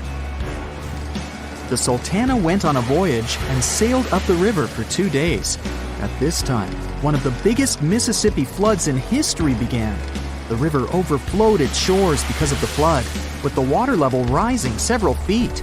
All the trees on the shore disappeared, and only the tops were sticking out of the water.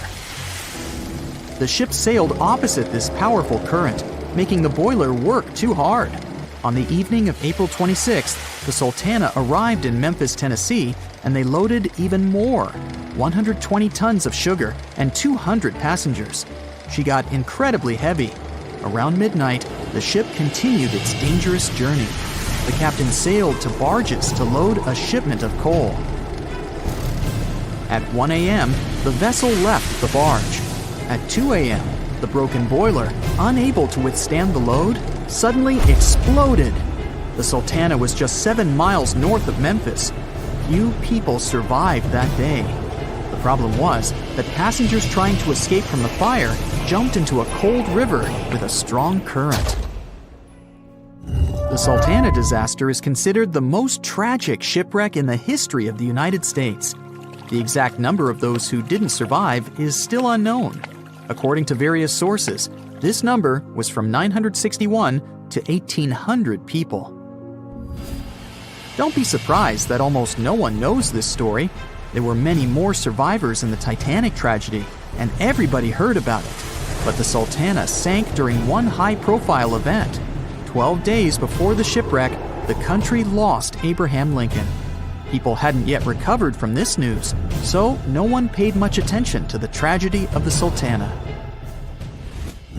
Many catastrophes happened quite recently by historical standards.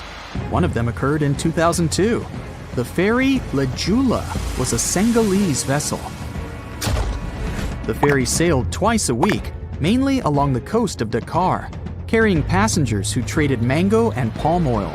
It made daily voyages and never faced severe problems thanks to modern rescue equipment and good repair service. But one day, the ship's crew discovered a malfunction and sent the boat to port. For almost a year, La Jula was in a non-working condition, awaiting repairs. But it didn't get high-quality service. After poor maintenance, the ferry set off on its last voyage. On September 26, 2002, La Jula sailed between southern Senegal and Dakar, and at 11 p.m. headed toward Gambia, where a strong storm began. The wind raised high waves, but this wasn't critical for the large passenger ship unless the number of people on board didn't exceed the established norm. La Jula was supposed to carry about 500 passengers, but had many more people that day. Too many passengers, poor repairs, and a strong storm caused severe problems for the ship. But the main factor in the shipwreck was that La Jula was only built for sailing in coastal waters, but that day, it sailed far from the shore. Big waves started rocking the boat, and at some point, it just turned upside down. The ship's deck went underwater, and its lower part stuck above the surface like an iceberg. All the passengers sitting in cabins fell on the ceiling and lost their orientation in space. There were no holes or damage in the ship's hull, and water flooded the lower decks for a long time. The vessel stood in a twisted position for several hours. Then, the boat began to sink when the water seeped through the deck and hold. The ocean was warm, but no one came to save the passengers. People had to wait almost 4 days to be rescued. Unfortunately, only a few managed to survive. The Philippines is a very dangerous area for ships. This place consists of several thousand islands and a vast area with shallow water. Ships can run aground and damage the hull with reefs and pitfalls.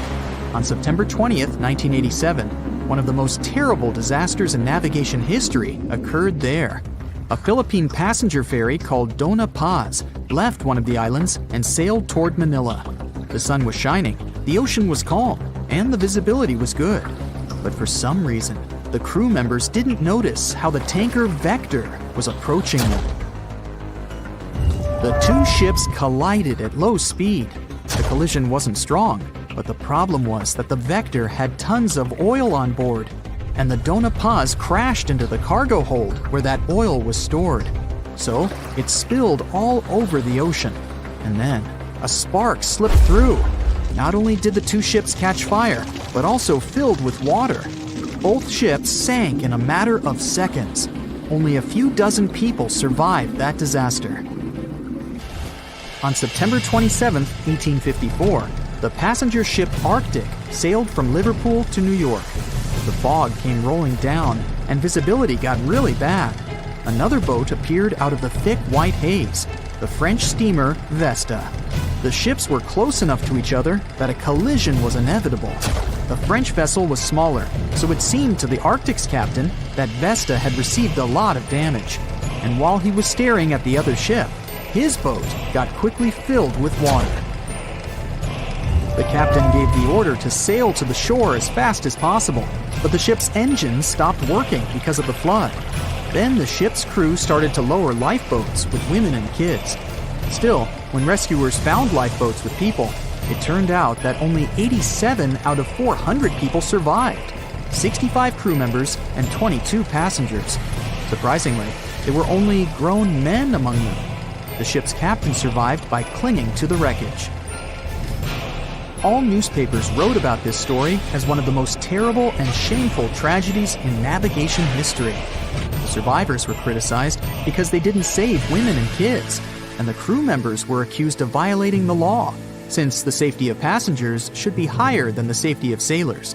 But despite this, none of them were brought to responsibility.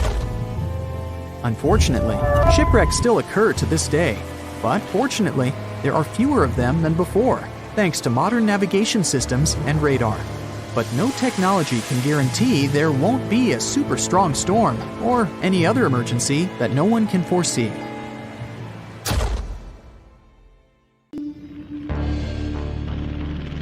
In 1945, 5 TBF Avenger aircraft took flight for a routine training exercise around the Bermuda Triangle. In the middle of the exercise, the planes were struck by intense rain and heavy winds, despite the clear weather forecast. The pilots became extremely disoriented and radioed the base to report that their navigational equipment had stopped working. The last thing the base heard was, "When the first plane drops below 10 gallons, we'll all go down together," and then static. The 5 planes and their 14 crew members were never seen or heard from again. On his very first voyage to the New World in 1492, Christopher Columbus sailed through the Bermuda Triangle. Columbus reported that one night when he was on the deck of the ship, he noticed a giant light appear in the distance, unlike anything he had ever seen before. Columbus looked at his compass for direction, and it gave off erratic readings. You might have noticed that the Bermuda Triangle doesn't appear on any world map. This is because official institutions refuse to acknowledge that the area actually exists. A popular theory suggests that rogue waves are responsible for the many disappearances. Rogue waves are called extreme storm waves by scientists. They occur when different weather patterns take place at the same time and cause large unexpected waves. Witnesses say that the waves look like giant walls of water. These waves could explain why ships go down fast and without leaving any trace. The Bermuda Triangle is home to some pretty intense and unexpected weather. Storms build up quickly and unexpectedly, then disappear soon after. If you blink, you might miss it. This could explain why few distress signals are issued. Pilots and sailors never saw the weather coming. No one knows exactly how many ships and planes have disappeared in the Bermuda Triangle. The rough estimate is 50 ships and 20 planes. Most of the time, the disappearances had no explanation and no wreckage has ever been left behind. Another bizarre theory trying to solve the Bermuda Triangle mystery comes from Charlie Berlitz. He insists that the area is home to the lost city of Atlantis. The missing ships and planes and malfunctioning equipment, according to him, were all caused by rays of energy let out by the special energy crystals that power Atlantis. While this sounds silly, Berlitz's theory was convincing enough that over 20 million people bought his book worldwide. In the year 1800, a large sailing vessel called the USS Pickering departed from the U.S. on its way to the West Indies. The ship sailed into the Bermuda Triangle along with its 90-man crew and was never heard from again. The USS Pickering was the first ever confirmed ship to vanish in the Bermuda Triangle. It's believed that the ship was taken out by a storm, but because no wreckage was ever found, we'll never know for sure. When the TBF Avenger planes went missing, a massive search operation was conducted. Boats and planes searched the Bermuda Triangle for any signs of the aircraft. One of the boats searching was a PBM-5 Mariner airboat. The airboat took flight at 7:27 p.m. and called in a routine radio message 3 minutes later. Then, it was never heard from again. No trace was ever found of the rescue airboat or the 5 Avenger aircraft. An enormous investigation was launched into the disappearance of all these vehicles, but nothing was ever discovered. This particular area of the ocean is one of the most heavily traveled shipping routes in the world. Some skeptics believe that this fact solves the mystery. Statistically, the busier the area, the higher the frequency of accidents and disappearances. While this makes sense, it's not the frequency of disappearances that's responsible for the mystery of the Bermuda Triangle. It's the lack of explanation or wreckage found. On the ocean floor, decomposing organisms let off large concentrations of methane gas that gets trapped under the water. This gas can build up until, boom, it ruptures. The gas surges up to the surface and erupts. If a ship was in the area of one of these ruptures, the water would become much less dense and cause the ship to sink rapidly and without warning. Scientists believe this could be the cause of the many disappearances in the Bermuda Triangle. While this theory makes a lot of sense, it doesn't seem too likely. The U.S. Geological Survey has stated that no large releases of gas are believed to have occurred in this area for the past 15,000 years. The ocean floor is made of rocks containing a lot of magnetite. It's more like iron. Magnetic fields react to high concentrations of magnetite on the ocean floor, which may start a sort of conflict between the two. It can often lead to various weather anomalies and, as a result, navigation issues. And, naturally, any changes in the ocean floor or the Earth's magnetic fields influence the Bermuda Triangle a lot. Since the magnetic field is constantly moving, it might be also taking the Bermuda Triangle with it. Now that people know where the triangle is, it's easy to avoid it. It supposedly moves eastward together with the magnetic poles, but scientists still can't answer where exactly it will be in a couple of years. Some people blame all the disasters on the extraterrestrial paranormal activity. Others suppose it's all about raging natural phenomena. There's another triangle in Lake Michigan. Just like the one near Bermuda, the Michigan Triangle got its shady reputation for some disappearances. The first recorded one dates back to 1679. A large vessel, one of the largest of that time, set out on an expedition. Yet, once it got in the sinister triangle, it never came back. Much later, an aircraft disappeared in this triangle. The skies are usually very clear there, but back in 1883, some people witnessed abnormal things in the area. Some claim to have seen large blocks of ice falling from the skies, and the crew even managed to save one as hard proof. Meanwhile, the Pacific Ocean Mystery Area is another sinister triangle. Off the south coast of Japan, not far away from Tokyo, there's a sea where plenty of ships met their doom, disappearing without a trace in these waters. They call it the Devil's Triangle. Some scientists believe the cause of anomalies is the environmental changes. Also, there's a really high concentration of methane hydrates on the bottom of the ocean in the Pacific Triangle area. You're deviating from your original course and sailing in the wrong direction. There's the Caribbean Sea near the triangle, peppered with small islands. The seafloor here isn't deep. The ship can get in shallow waters. And now the ship is stuck on a shoal, and you have no idea where you are. If this were the 21st century, the ship's captain would be able to reach the shore using GPS and other modern navigation. But the most interesting thing is that the compass would work correctly this time, since the magnetic North Pole hasn't already coincided with the true one for a long time in the territory of the Bermuda Triangle. The agonic line is somewhere far away from here. There are no problems with navigation now, but for some reason, this is where ships disappear. In fact, not just here. Throughout the Atlantic Ocean, there are places where many more ships were gone. The Bermuda Triangle is not even in the top 10 of such places. One of the main reasons why many ships are lost here is that one of the most popular shipping routes in the Atlantic passes through the Bermuda Triangle. And the more ships in one place, the more shipwrecks. Simple probability. Then, it just starts getting weird. Other theories say that there's a space-time rift in this region. Ships and planes fall into this rift and end up in the past or the future. But for some reason, there's not a single proof of this myth. There's no reason to think that the rift is hidden somewhere here. The base of an extraterrestrial civilization is located in the Bermuda Triangle. Visitors from other galaxies steal sea vessels along with the crew, so no one finds the wreckage of the ships. This is also a popular myth that has no scientific justification. The Kraken lives somewhere in the triangle. It's a huge squid that sinks ships and also is a legend that sailors tell each other. However, gigantic squids live in the depths of the ocean. They can grow to the size of half a train car, but no cases have ever been recorded where they sunk a large vessel. and in the area of the Bermuda Triangle, they have never ever been seen. People in the past didn't know about the existence of these creatures, so when they saw them for the first time, they described them as huge, terrible monsters. Giant squids are some of the most elusive creatures on Earth, and scientists had to use sonar equipment to find them. They don't like to leave the dark depths and are likely to be afraid of the sound of any ship. So, that should squash the squid as a suspect.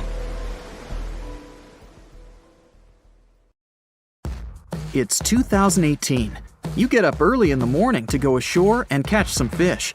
You come to the spot you were yesterday, throw the hook into the sea, and wait. The float is twitching. You've caught some fish, but hey, hello? Why aren't you doing anything? Right now, you don't care about the fish. You're looking at something in the distance.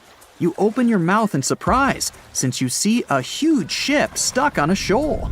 It wasn't here yesterday, so it got here at night. Okay, it'll probably sail away sooner or later. You fish for a few more hours. During this time, you observe the ship and notice no movement there. Is it empty? Boats and the Coastal Service are sailing from the shore to the vessel. You decide to check it out too. You get in your old boat and go there. The mist descends to the water, making the ship look creepy. The colossal vessel is rusty and empty. But where is the whole crew? And how did it get there? The Coast Guard comes on board. They search the hold, the cabins, and the upper deck. There's someone's stuff, some remnants of food supplies, notebooks, and clothes. Everything suggests the crew has disappeared for some reason. Fishers who noticed the vessel first didn't see anyone coming down from the board. No radio signals were sent to the port, and no one reported about the ship. It appeared here from nowhere. The only chance to get any information is to look at the number and name of the vessel. This is Sam Ratulangi, PB 1600. The Coast Guard checks the information, studies the data of all the country ships, and no way. One company built the boat in 2001 in Indonesia. People used it to transport heavy loads across the seas around Asia. The ship had been properly operating for 8 years. People were delivering industrial goods to different points in the region, but something went wrong. In 2009, Sam Ratulangi was sailing near the coast of Taiwan, and that's it. There were no further records about it. There were no reports in any port. Everyone thought it must have drowned, so no one had been looking for it for years. And then, 9 years later, it appears here, big and rusty, off the coast of Myanmar, without sailors, without fuel. An investigation starts. City services are trying to find out the names of all the sailors working on the ship and find clues that would lead to solving this mystery. They also hope the ship owner will appear soon. They find 2 tow ropes on board. This means that some other ship towed Sam Ratulangi to this place. Then they identify and find 13 crew members. These people say they wanted to reach the factory in Bangladesh to repair Sam Ratulangi. Another vessel helped tow the ship, but then 2 cables tore off, and a storm began. No one wanted to stay on board during such weather, so the crew members left it. No one knows what the ship has been doing for the last 9 years, and how it was possible without people on board. And here's another, much more mysterious ship story. On February 16, 2020, locals found a large cargo ship stuck on a rocky shore off the coast of an Irish village. The boat looked rusty, with holes in the hull and rotten parts. People hadn't seen this vessel the day before, so it appeared there at night. The last time people saw the Alta cargo ship was a few months earlier, thousands of miles off the coast of Ireland. That day, the Alta was sailing in the waters of the Atlantic Ocean. Another ship, the MS Protector, noticed it.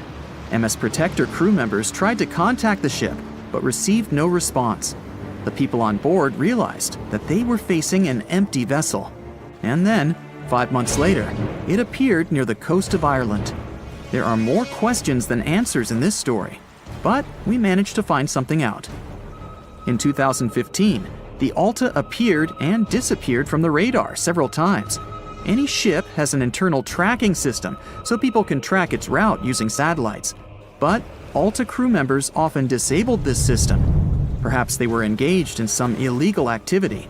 Anyway, in 2017, the ship often sailed between the ports of Greek islands. Then, the tracking signal disappeared and appeared only 10 months later, off the coast of North Africa. During this time, the ship changed several flags. In September 2018, the Alta was southeast of Bermuda and headed for Haiti. Then, the crew started facing problems. First, the main engine failed right in the middle of the Atlantic Ocean. The ship began to drift. Several days passed, but the crew members weren't able to repair it. They began to run out of food and water supplies. The situation got even worse when they found out that a hurricane was approaching the place. Fortunately, they managed to contact the U.S. Coast Guard. A helicopter flew to the Alta on October 2nd to bring them some supplies. There was enough food for several days. Then, a rescue boat sailed to the ship. It evacuated all the sailors and delivered them to Puerto Rico before the hurricane. The Alta had to drift alone in the ocean. After a while, another ship approached the Alta to tow it to the shores of Guyana. But at this moment, everything went wrong. Someone stole the boat, disabled the tracking system, and sailed away in an unknown direction. After almost a year, the MS Protector found the empty Alta in the waters of the Atlantic Ocean. And then, 9 months later, the ship without a crew sailed to the shores of Ireland. How did it manage to travel across the Atlantic and get to the coast of Ireland? It's still a mystery. Maybe it was just luck. No one else saw the ship all this time. It was just covering huge distances, surviving storms. Who's the captain? What happened to the thieves? Who owns the ship now? One day, someone called the village administration and introduced themselves as the vessel owner. But that unknown person didn't provide any evidence. They found several barrels of oil on the ship, which they took away by helicopter. The Alta was rusting. Corrosion of metal could damage the environment. The vessel had no commercial value, yet it would have taken millions to get rid of it. There were 3 options for what to do. Leave the ship where it was, tow it into the sea and let it sink, or disassemble it for scrap. But nature had its own plans. Storms and strong waves split the hull into 2 parts. The Alta was drifting without a crew in the waters of the Atlantic Ocean for about 2 years. But this is nothing compared to a ship that was traveling for 38 years. The record belongs to the SS Baychimo. It was a merchant vessel owned by some trading company. In 1931, the ship found itself on the ice off the coast of Alaska. Its movement slowed down.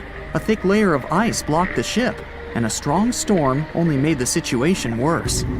The blizzard was so intense that the crew members couldn't see anything but a white veil in front of their eyes. Sailing any further was impossible. The team had to wait for the storm to end. They waited for a day, 2, 3 days. A week had passed, but the snowstorm was only getting stronger. Then, one day, it grew weaker.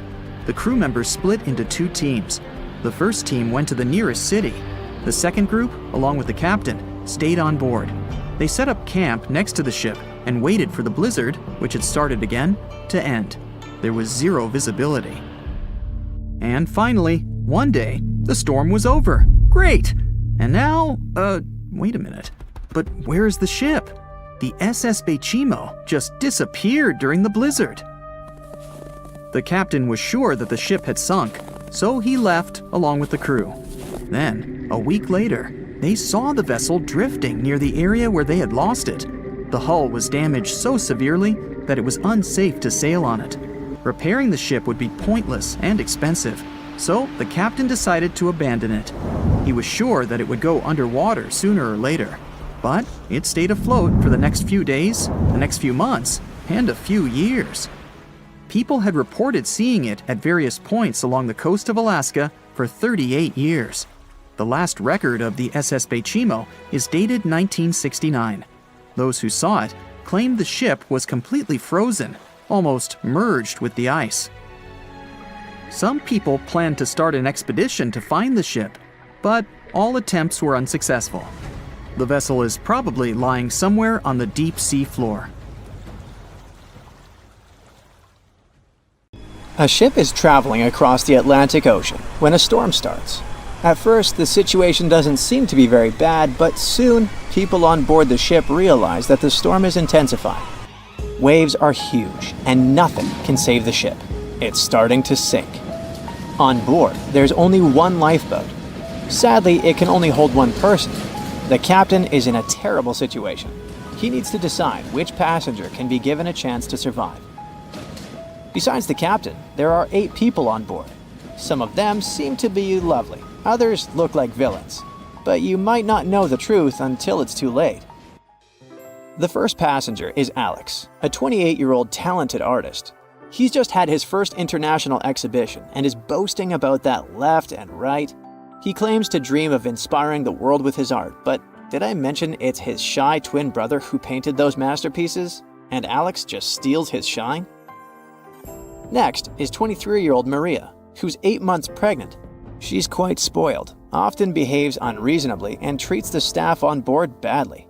She's traveling home to her husband, but little does he know that the kid is not his, but his best friend's. And she's been cheating on him since forever. Though we can't let this innocent soul perish, can we? Despite his untidy appearance, this 65-year-old scientist, Professor Marcus, is a leading researcher in the field of gene therapy. He's working on a breakthrough that could save millions of lives, but there are skeletons in his closet too. It's been 15 years since anyone saw his wife, Judith. Does Marcus's scientific progress have something to do with the mysterious disappearance of his wife? Dr. Anna is 34 years old. She's a surgeon who's saved hundreds of lives during natural disasters. She succeeded as a doctor, but failed as a parent. Her 3 daughters live with their dad and don't want to hear anything about their mother. 78-year-old Teresa is a widow whose family gave up on her because of her bad temper. She's traveling for the last time in her life to visit her late husband's grave. A little boy, Mark, is just 7 years old, but his unruly character has caused a lot of arguments between the other passengers. He's traveling alone since his parents are supposed to meet him on the shore. This brat's parents are too busy working, so he gets more and more uncontrollable. Who knows what he'll be capable of doing in 10 years or so? A robot android, Alpha 3, is also on board the ship. It has an artificial intelligence created to assist in expeditions. It can also control the ship in emergency cases. And the last passenger is Emily. This beautiful and charming woman is 30 years old. She lives off of powerful, old, rich men and has enough money to burn. She hasn't worked a single day in her entire life and just travels the world. To make his choice, the captain invites each of the passengers to listen to their stories. He asks each of them just one question. Why would you be the one to survive? Alex says, "You see, my art can inspire and change the world. Looking at my works, they help people see the beauty of life, especially during difficult times. I must continue living. I have so much to show through my paintings." Maria answers, "Can't you see that a new life is growing inside my body? It's me and my unborn kid who must survive. We risk losing a talented doctor or an artist in the future. It's not just my life we're talking about." Professor Marcus says, "My work is not finished yet. It might save thousands of lives. I'm close to a breakthrough and I need to live to make it." Dr. Anna says, "My hands save lives. I have proven many times that I can do the impossible in extreme conditions. The world can't lose my skills and knowledge." The elderly woman begs, "Please, you must understand me. I might have lived a long life, but I want to see my husband's grave." Mark says, "I'm still a kid. My parents are waiting for me at home. I want to hug my mom and dad." Alpha 3 states that it was created to serve and help people. Its ability to analyze situations and make rational decisions in a crisis can be used to prevent future disasters. Emily admits, Look at me. Doesn't every person have their unique value? I'm young and beautiful, and I have a lot of potential. Surely you see it. The captain is desperate. How can he, a mere mortal, decide who should live and who he should take this chance away from? After pacing his cabin and hitting the walls with his fists, he decides to, estimate passengers' value and see how useful they are. Alex, as a talented artist, can influence society through his art, providing inspiration for thousands of people who will see his masterpieces. But no one knows where his ego can bring him. Plus, remember who the real artist is. Saving Maria means saving her unborn child. But however cynical it may sound, the contribution of these two lives to the future of society is assumed, but not guaranteed. What if that child grows up to become a criminal? Professor Marcus can indeed provide significant benefits to society through his scientific research, but he isn't young. What if he doesn't live long enough to finish his work? Dr. Anna is a surgeon. She's already saved a lot of lives and will definitely continue to do so in the future. Her ability to provide immediate medical assistance in critical situations makes her one of the most valuable candidates for survival, since she can directly and regularly save lives. At the same time, she is a terrible mother, and it'll definitely influence the lives of her daughters. Teresa is living history and experience, but unfortunately, her ability to continue contributing to society is limited. In simple words, she's old, and we don't know how much time she has left. Mark is in a similar situation. He has the potential for a long and productive life, but his immediate contribution to society is limited. His survival is based on the potential for future contribution, which is difficult to estimate at the moment. Alpha 3 can provide valuable technical assistance and functional support, but as a robot, it does not add to human well-being directly. As for Emily, despite her beauty, her achievements are minimal. On the other hand, she's only dating wealthy and influential people, and thus has a lot of influence on society of her own. Now, from the perspective of how much profit each of the passengers can bring, saving Dr. Anna seems to be one of the most logical choices. Her knowledge and skills can save many lives in the future, which means the greatest good for the greatest number. But let's have a look at the captain's choice. In the end, after listening to all the passengers and pressed for time, the man decides to save Emily. Can you figure out why he's made such an unexpected choice? Write your answer in the comments below. You can also pause the video to think it over. Okay, I suppose you're ready for the answer to be revealed. You see, even though each passenger presented very compelling arguments for why they should be saved, the captain was particularly moved by Emily's charm and attractiveness. And even though there were more logical candidates in terms of utilitarianism and humanism, the captain succumbed to his personal feelings and preferences, which influenced his decision. This riddle illustrates that in real life, people often make choices based on their sympathies and preferences rather than logic or public benefit. This is because emotions and personal relationships can have a strong influence on our perception of situations and decision-making. Here's a real-life example. HR managers tend to choose candidates they like or share common interests with, and it doesn't matter that other candidates might have more suitable skills or experience. This phenomenon is known as the similarity effect. Now, I've got an important question for you. Which passenger would you save? Share your choice in the comments. But I'd like to remind you that there is no correct answer. Far out in the open sea on a perfectly calm day, a dot appears on the horizon. It grows in size as it gets closer, and soon you can see it's a ship. But when you look at it through the spyglass, chills go down your spine. The vessel is in perfect condition and its cargo is on board, but it's completely devoid of people, drifting listlessly along the current. That was what the captain of the Ellen Austin saw in 1881, and what brought his crew so many sorrows. In December of the previous year, the Ellen Austin, a big 210-foot-long ship left the port of Liverpool to make its trip to New York. The ship was carrying a load of people hoping to find a better life in the New World. Captain A.J. Griffin took the vessel due southwest for a shorter voyage, and a few weeks into 1881, they found themselves north of the Sargasso Sea, known for its lack of winds and strong circling currents. Ships that got caught in those could lose control and keep on drifting in circles until they were dragged into the center. From there, they'd be incredibly lucky to get back past the currents, but more often than not, they stayed in the desolate desert of the sea forever. Worse still, the area belonged to the notorious Bermuda Triangle, which was already known to take down ships and make them disappear without a trace. The ship's crew were nervous, afraid of being in such a dangerous area so close to a sea that could bring them to a standstill. And ominously, some of the Sargasso Sea's calm must have escaped it, because the Ellen Austin lost its speed one day and fell adrift without the winds. It was fine, though. They had ample provisions and were still on schedule.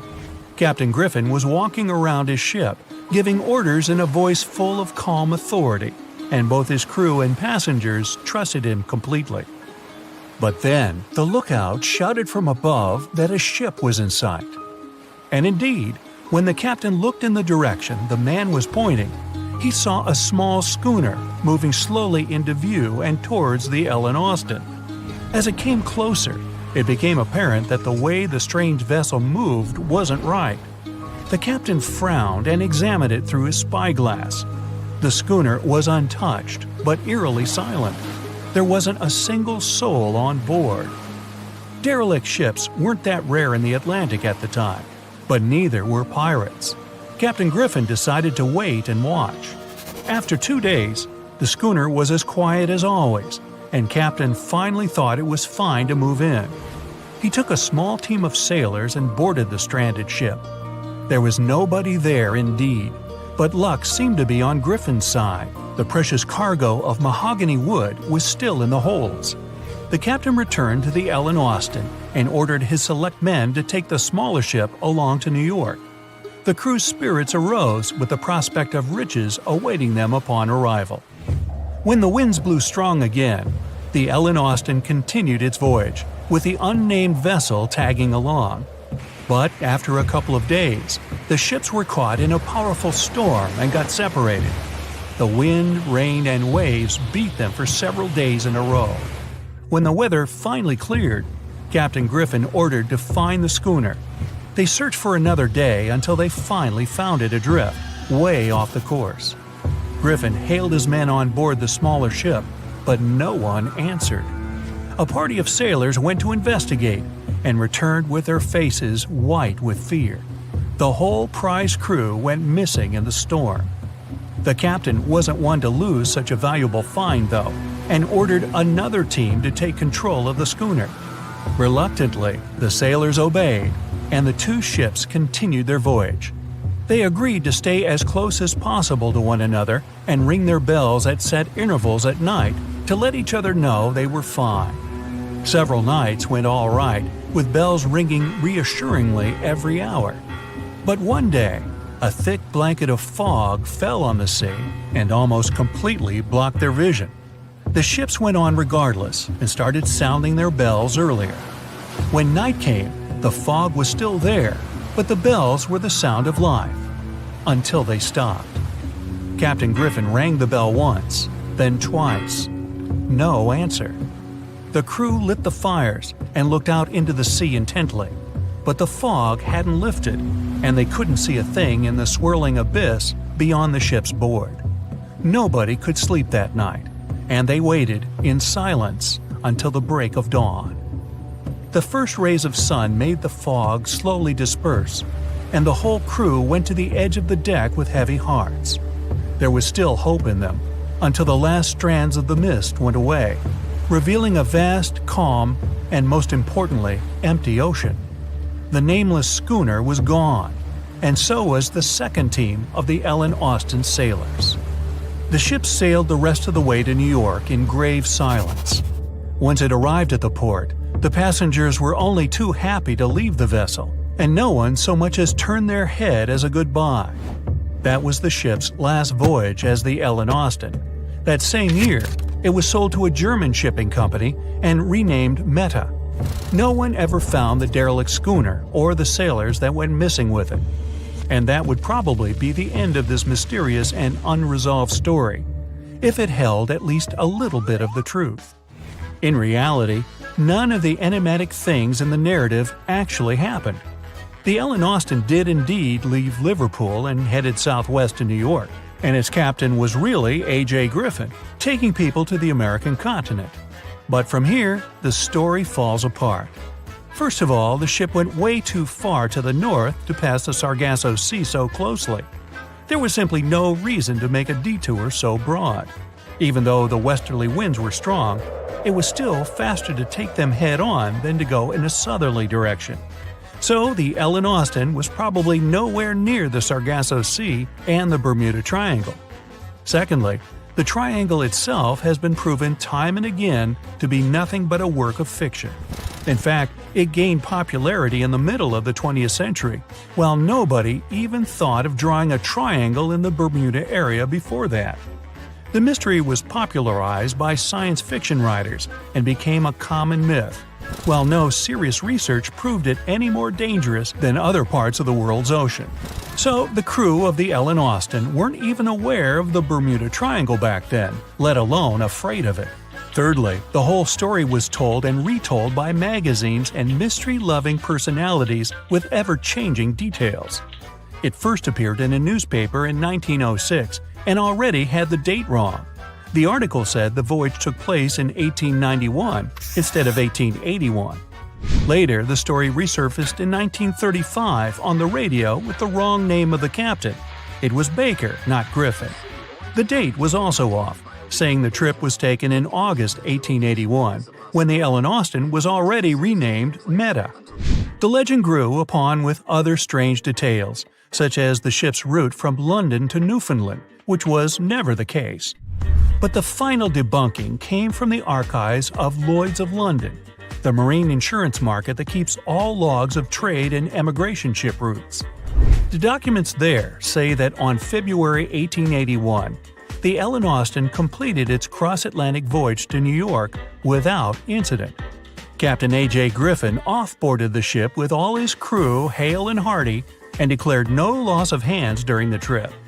The voyage took over 2 months because the ship had to fight strong westerly winds pushing it back towards Britain.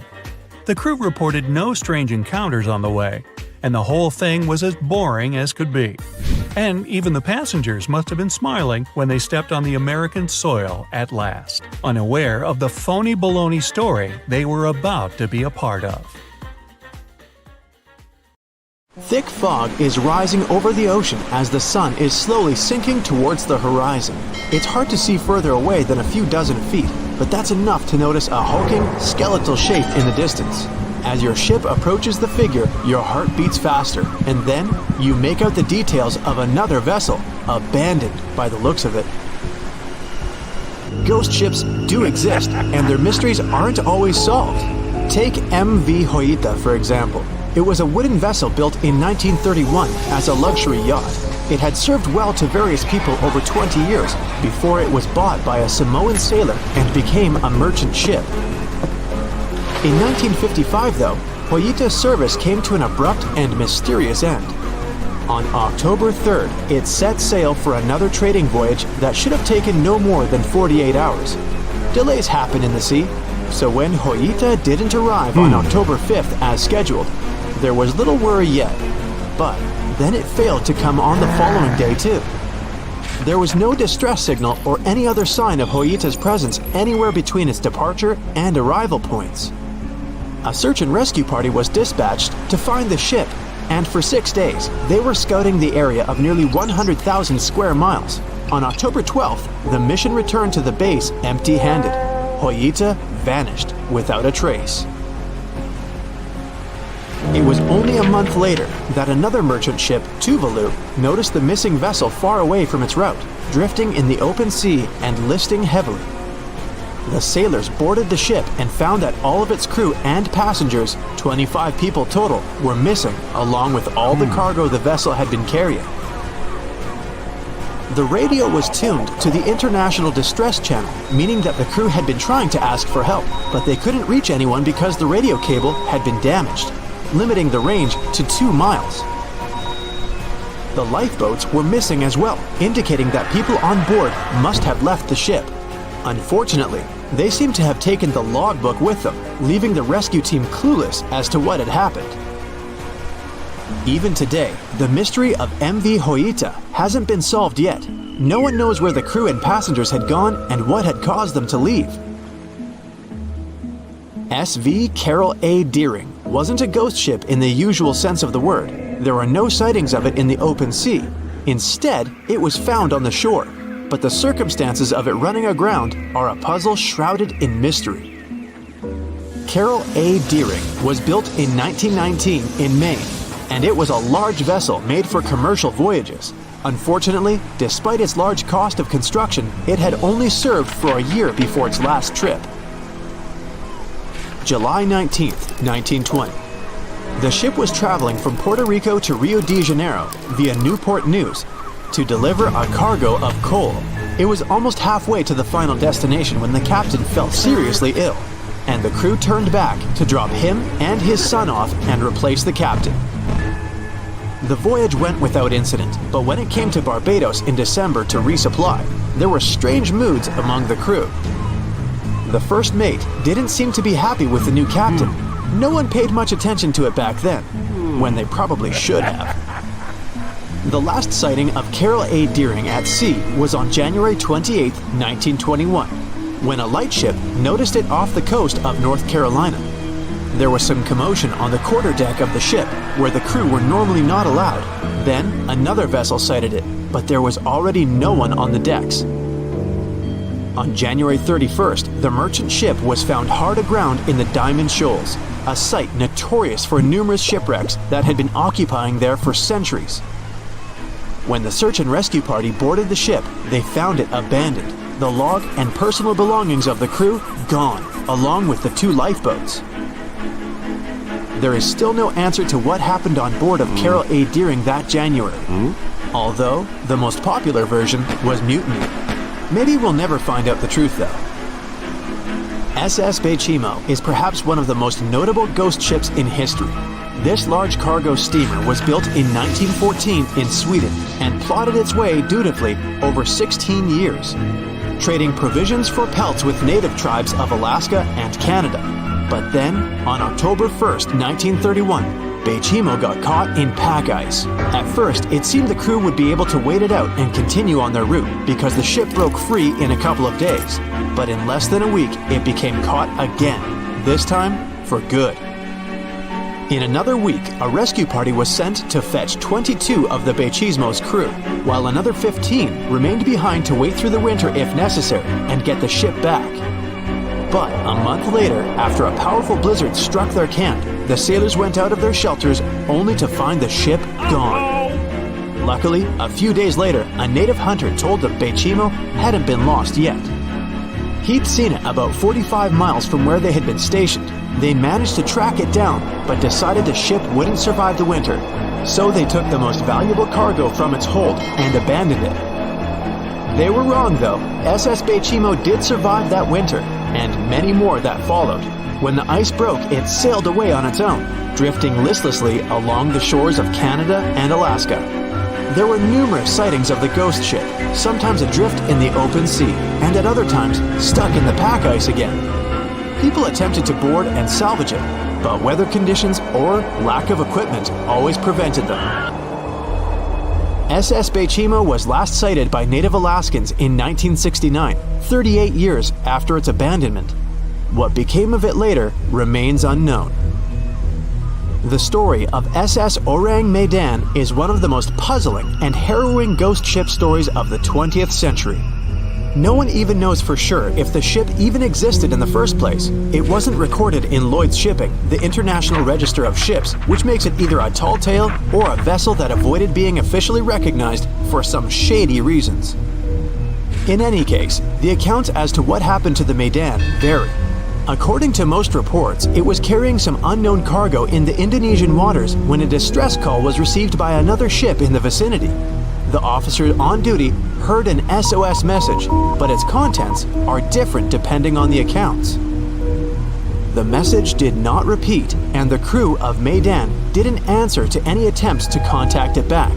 The ship that received the distress call hurried to the rescue, but they only reached the vessel the following day, when it was already drifting and slightly listing. When the rescuers boarded the ship, they found that none of the crew had survived.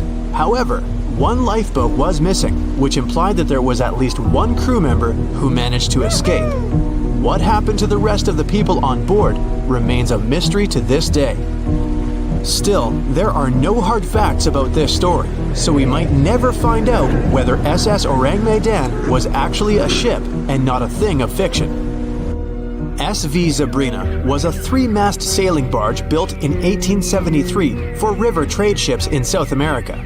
She served for well over 4 decades, proving to be a sturdy and reliable ship. It was later transferred to Europe, where it continued serving its purpose well. But then, in October 1917, Sabrina set sail on a regular voyage only to be found ashore several days later.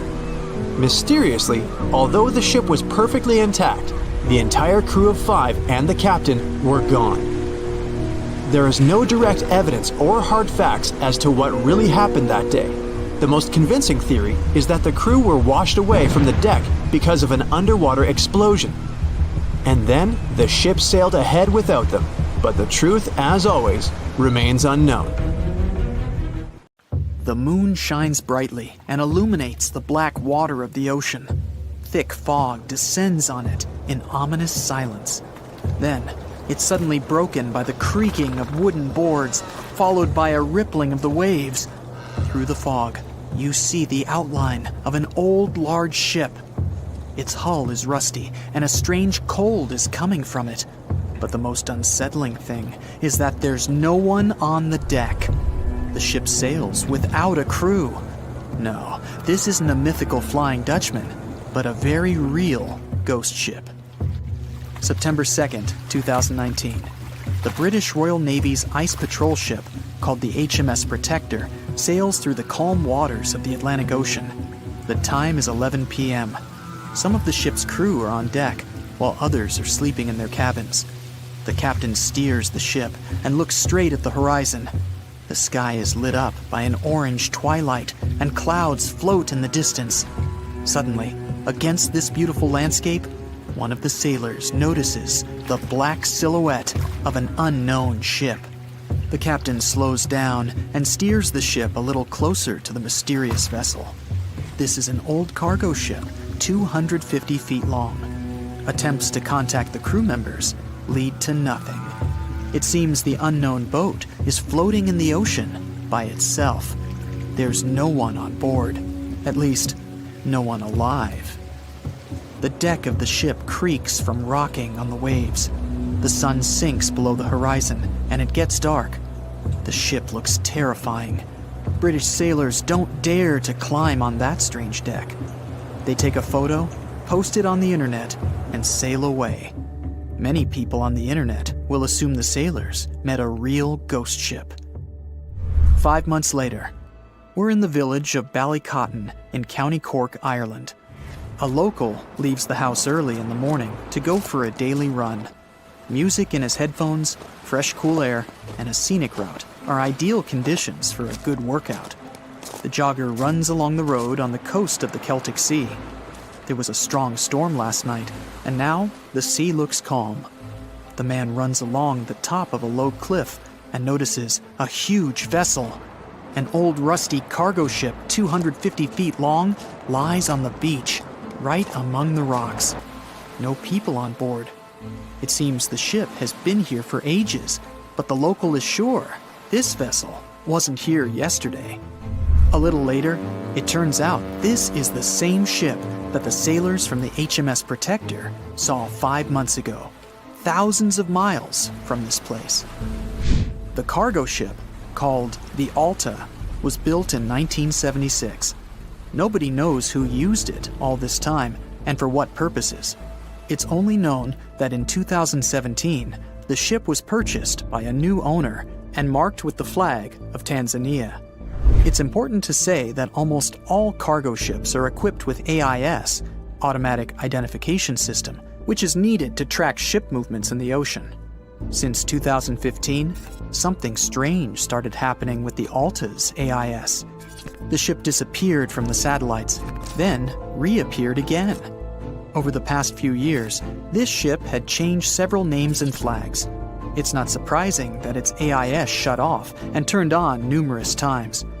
It's said that some of those who disable AIS on their ships do so to hide outlaw activities. The ship's captain, whoever it was, clearly didn't want to show the Alta's movements. As AIS showed in 2017, the ship had sailed near Greek port cities. The Alta made 12 stops in 3 such cities in different parts of Greece. Then, the AIS signal disappeared, and 10 months later, the Alta reappeared near the northern coast of Africa, 1,200 miles from Greece.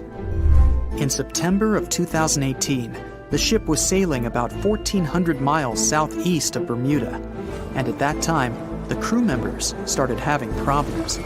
There were 10 people on board the Alta. On September 19th, the ship's engine failed right in the middle of the Atlantic Ocean.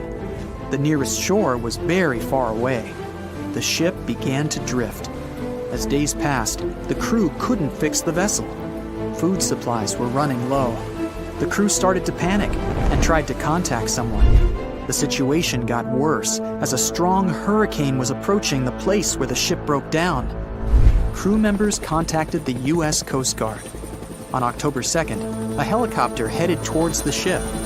Food and water were unloaded on the Alta. This was enough for the crew to bide their time for several days. About a week later, a rescue boat sailed about 1,500 miles to reach the Alta and help the stranded sailors. Shortly before the start of the hurricane, American rescuers succeeded. The entire crew of the wrecked ship was taken to Puerto Rico. The Alta remained drifting in the ocean. After a while, another ship arrived to tow it to the coast of Guyana. Then, something went wrong again. The ship was hijacked. Who did it and why remains a mystery to this day.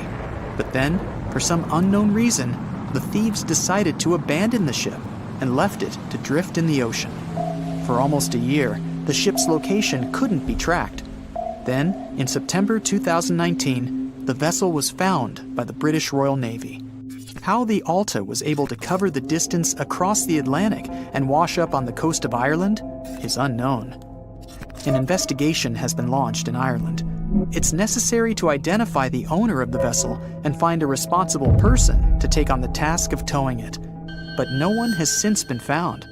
Once, an unknown person called the Irish authorities and introduced themselves as the owner of the ship, but didn't provide any evidence. Several barrels of oil were found on board the Alta. To dismantle the ship, the Irish authorities will need to spend about 10 million euros. Local residents are annoyed by the wreck too. Corroding metal is bad for the environment, and kids have already snuck on board and posted a video on the internet from inside the abandoned ship. The further fate of the Alta remains unresolved. It's still lying there. That ship sailed in the ocean for just 2 years. Now imagine if some other managed to drift for 38. In all that time, no one could catch this ship, and people still seek it. That vessel is called the SS Baychimo. It was a merchant ship owned by a Canadian trading company. In 1931, the ship got stuck in ice off the coast of Alaska. A strong snowstorm began. The team waited a week for it to end, but the storm only intensified. One day, the weather improved a bit, and part of the team was evacuated to the nearest city. Another part of the crew, with the captain, set up camp near the ship. The storm started again and didn't stop for a long time. The blizzard was so heavy that the ship's captain couldn't see beyond his arm's reach. Finally, when the storm was over, the captain saw that the ship simply vanished. He decided the Baychimo sank during the storm. A week later, the ship was found, drifting near the place where it was lost. The hull of the ship was damaged so badly that it was unsafe to sail on it. The captain decided to abandon the ship. However, it didn't sink. For the next 38 years, it was drifting at various points along the Alaskan coast. Several times, people climbed on the ship, including native Alaskan residents and a group of researchers. Attempts to save the vessel from the sea ended in failure. The salvage operations were hampered by drifting ice and bad weather. The last time it was seen was in 1969. The ship was frozen and blocked by the ice. In 2006, the government created a special project to find the Baychimo. However, in all these years, the ship still hasn't been found. Its fate is unknown. It's likely that the ship has finally found peace and is now lying on the seabed of the Chukchi Sea. The voyage started just like any other. The cargo ship SS Cotopaxi is making another journey to Havana, Cuba, to deliver coal.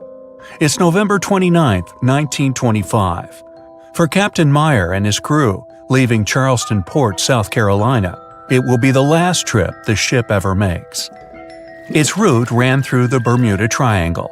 2 days into the trip, the Cotopaxi sent out a distress signal. It had got caught up in a strong tropical storm and turned over on its side. The wind was very strong and there was powerful lightning as well. Rain gradually filled the ship's hold. Then there was a bright white flash, and the ship disappeared without a trace. Later, its wreckage was found in the Gobi Desert, which is in a completely different part of the world. All 32 crew members, including the captain, were missing. Of course, the part about the Gobi Desert is fictional. For one of his movies, Steven Spielberg came up with the idea that the ship was moved there by aliens. Still, in real life, the ship was never found, and its crew really did disappear. It was officially declared missing a month afterward, and nobody could find the wreck.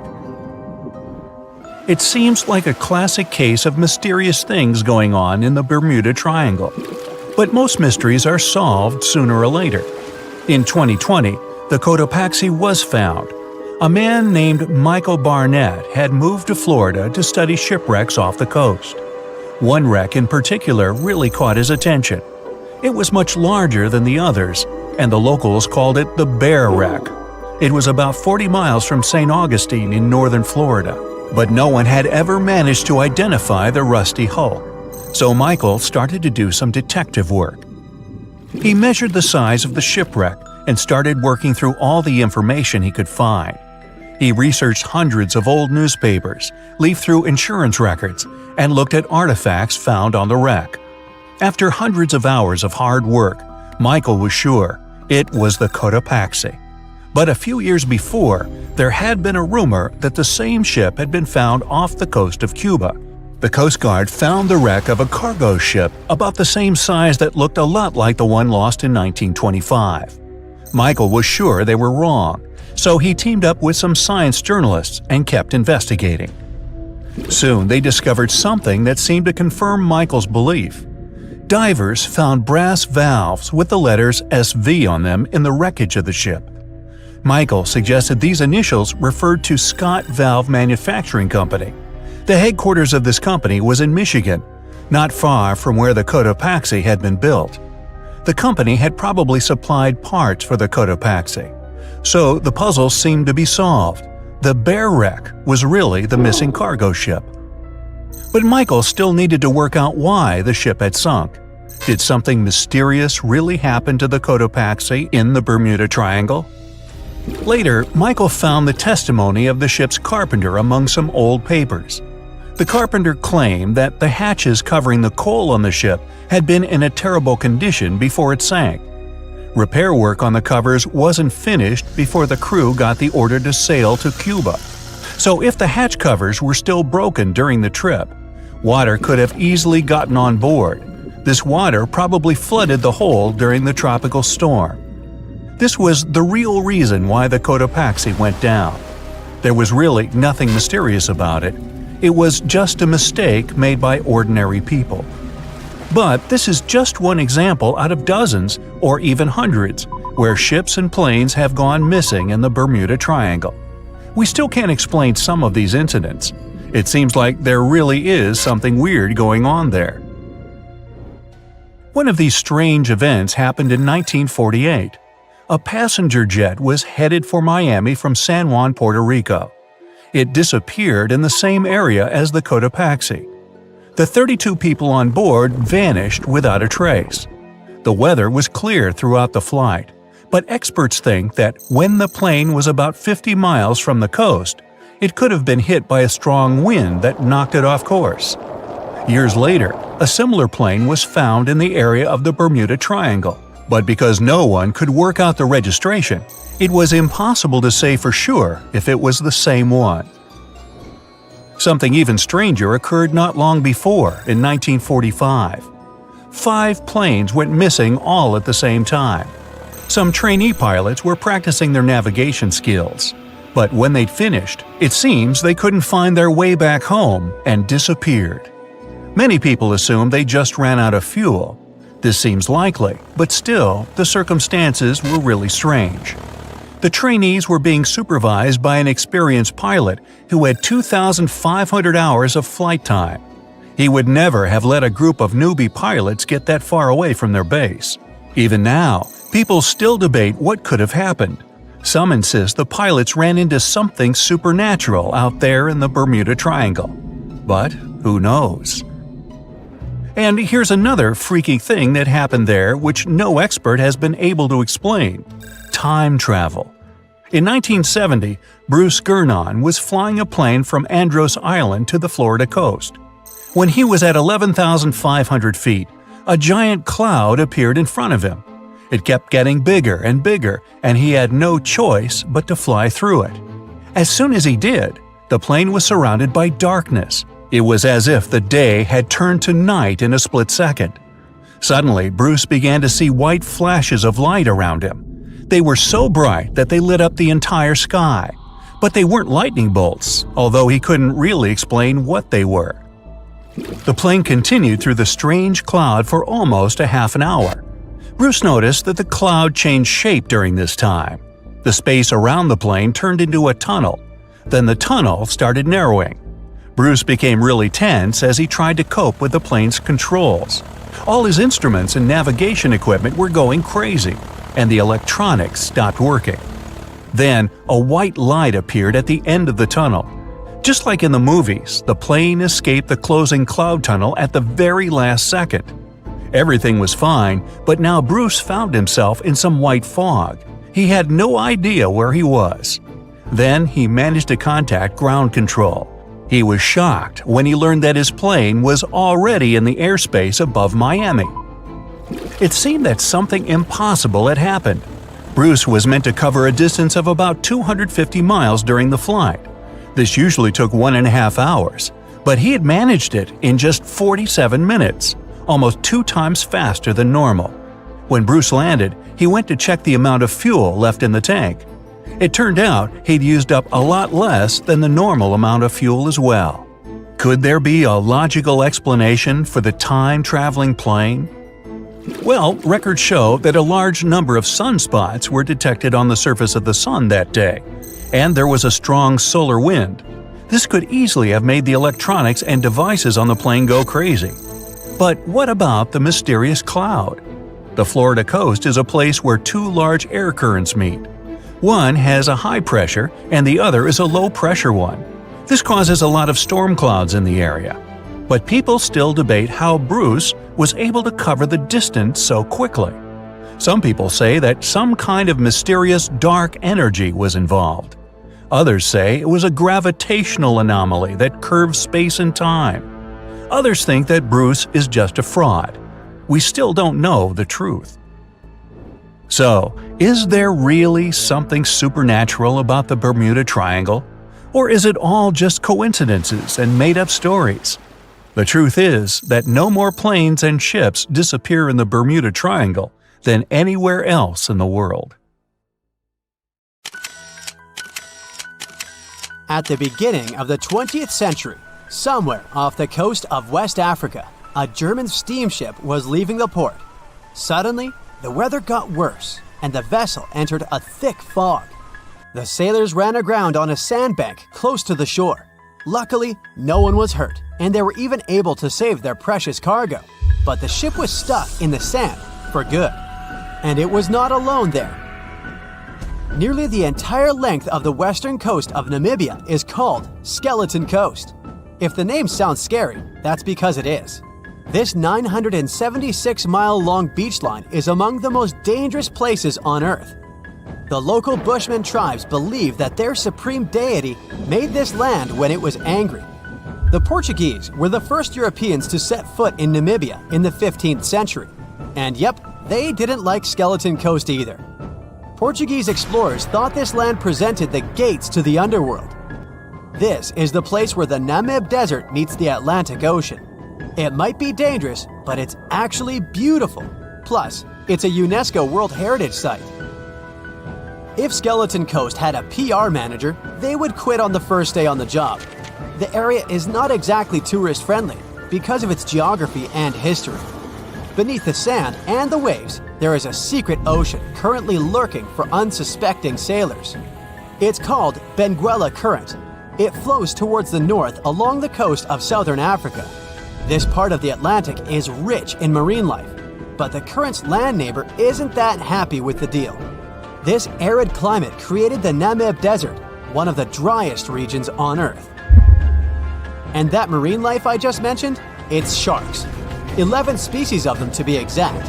And yes, the great white decides to pop by once in a while. So far, we've got a desert landscape, strong currents, and sharks. Not a place for a beachside resort, definitely. But if someone ends up on Skeleton Coast, will they know they're in danger? Don't worry, they will. The beach is littered with wrecks of all sizes and shapes. If you remember that German ship I mentioned in the very beginning, its massive and rusted stern is now sticking out from the desert sand. There are some 500 wrecks in total scattered along the coast, and it's a mixed crowd, from Portuguese galleons centuries old to ships that ran ashore here in the 21st century.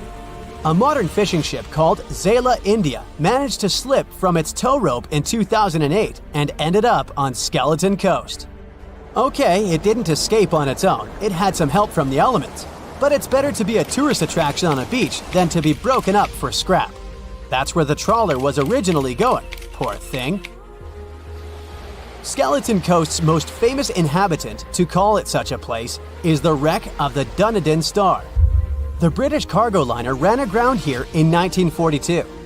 The massive rescue operation that followed reveals why it's so dangerous for sailors to end up here.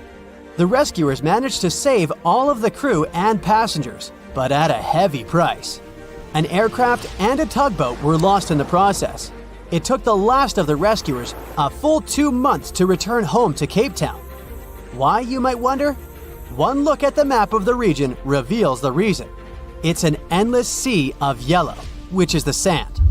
There are so few roads here, so Skeleton Coast is hard to reach by land. There are also legal obstacles. You need a special permit to drive into the area. But the skeletons in the name of the area don't only refer to ships, they also stand for animal bones.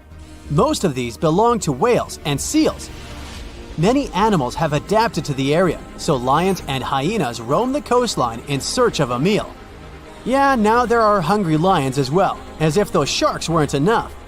Other animals with a temporary residence on Skeleton Coast include elephants, cheetahs, leopards, and giraffes. In 1971, the Namibian authorities established a national park here, but except for surfers, after an adrenaline rush, they don't get many visitors. You can understand why. The Namib Desert is the oldest desert in the world, and it's not very tourist-friendly either. Those who travel to the region should pack sunscreen and a warm winter jacket. A weird combo, right? Well, not so much when you think that during the day, temperatures soar over 110 degrees Fahrenheit. At night, the air temperature drops below freezing. What a climate roller coaster! And that's not the final danger. Yep, there's more. Remember how that German ship got lost in thick fog? Yeah, it wasn't a one-off event. because of the region's climate, fog shows up frequently. Sailors should cover their ears now, but this fog is actually good for wildlife. This is their only source of water in the Namib Desert. Reptiles and mammals have adapted to the harsh climate. They use as little water as possible. Shifting sands, thick fog, strong currents, lions, and sharks. Not the stuff you would put in a tourist booklet, but Skeleton Coast isn't the only beach on Earth you wouldn't want to spend your vacation on. I will take you to Cape Tribulation in Australia. The area covers some 48 square miles in the northwestern part of the continent. And no, the area is not as dry as Skeleton Coast. It's part of the Daintree rainforest. You could say that here, it is the rainforest, not the desert that meets the ocean. The beach at Cape Tribulation is straight from a postcard. But looks can be deceiving. Australia? Probably sharks. No, crocodiles are out here to get you if you decide to go for a dip in the sea. There are saltwater crocodiles that the locals call salties. Well, that's a cute nickname for such a dangerous reptile. And it's not just them. The wildlife seems to have a beef with visitors. From October to June, the waters around Cape Tribulation are full of box jellyfish. Their venom affects the human cardiovascular system. When touched by a jellyfish out at sea, swimmers won't have enough time to reach land for help. Vinegar helps neutralize the sting, so you might want to keep a spare bottle in your luggage. Crocodiles and jellyfish sound dangerous, but there's one more animal you should look after. It's the wild boar. It might sound funny, but you won't laugh when you're being chased by one of these across the beach. 21 million wild boars live in Australia.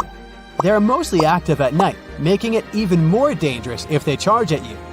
The best defense is running in circles. Wild boars can't cut corners well. That's probably why we don't see many of them taking up careers as race drivers. Cape Tribulation has one last danger installed for you, and it's not an animal. Out here, even the trees are plotting against visitors. The stinging tree got its name for a reason. If you try to pick one of its beautiful red berries, it'll fight back. Its prickles are like tiny glass shards. The less than pleasant effect on your skin will last for a month. Then there is this wait a while bush. Who keeps naming them like this? This long vine has spikes that grab hold and just don't let go. They are so strong they can pull a human off a horse. You'll have to wait for someone to come by and save you from this thorny grabber. If you are about to cross this Australian beach from the vacation list, hold on for a second. Tourism is booming here. The local authorities have restricted access to all of the danger zones. Visitors go swimming in dreamy water holes that are surrounded by lush vegetation. There are even ropes to swing from. Now, that's a beach you can finally relax on. So in 2017, over 25 million people boarded cruise ships all over the world. Now, if you're keeping count, that's more than the total population of Greece. It's become America's favorite choice when it comes to going on vacation. It's easy to see why hopping aboard a cruise ship becomes more popular each year. Heading out on a cruise is also coming back in style with newer generations. 2/3 of Gen Y and millennials say that cruising is their new preferred type of vacation. How's that? Well, let's see. It's easy to plan in advance. On board, you can find activities for all family members, and you get a chance to visit several different destinations in one trip. An added bonus of booking a cruise? You can sample various places for a future time off.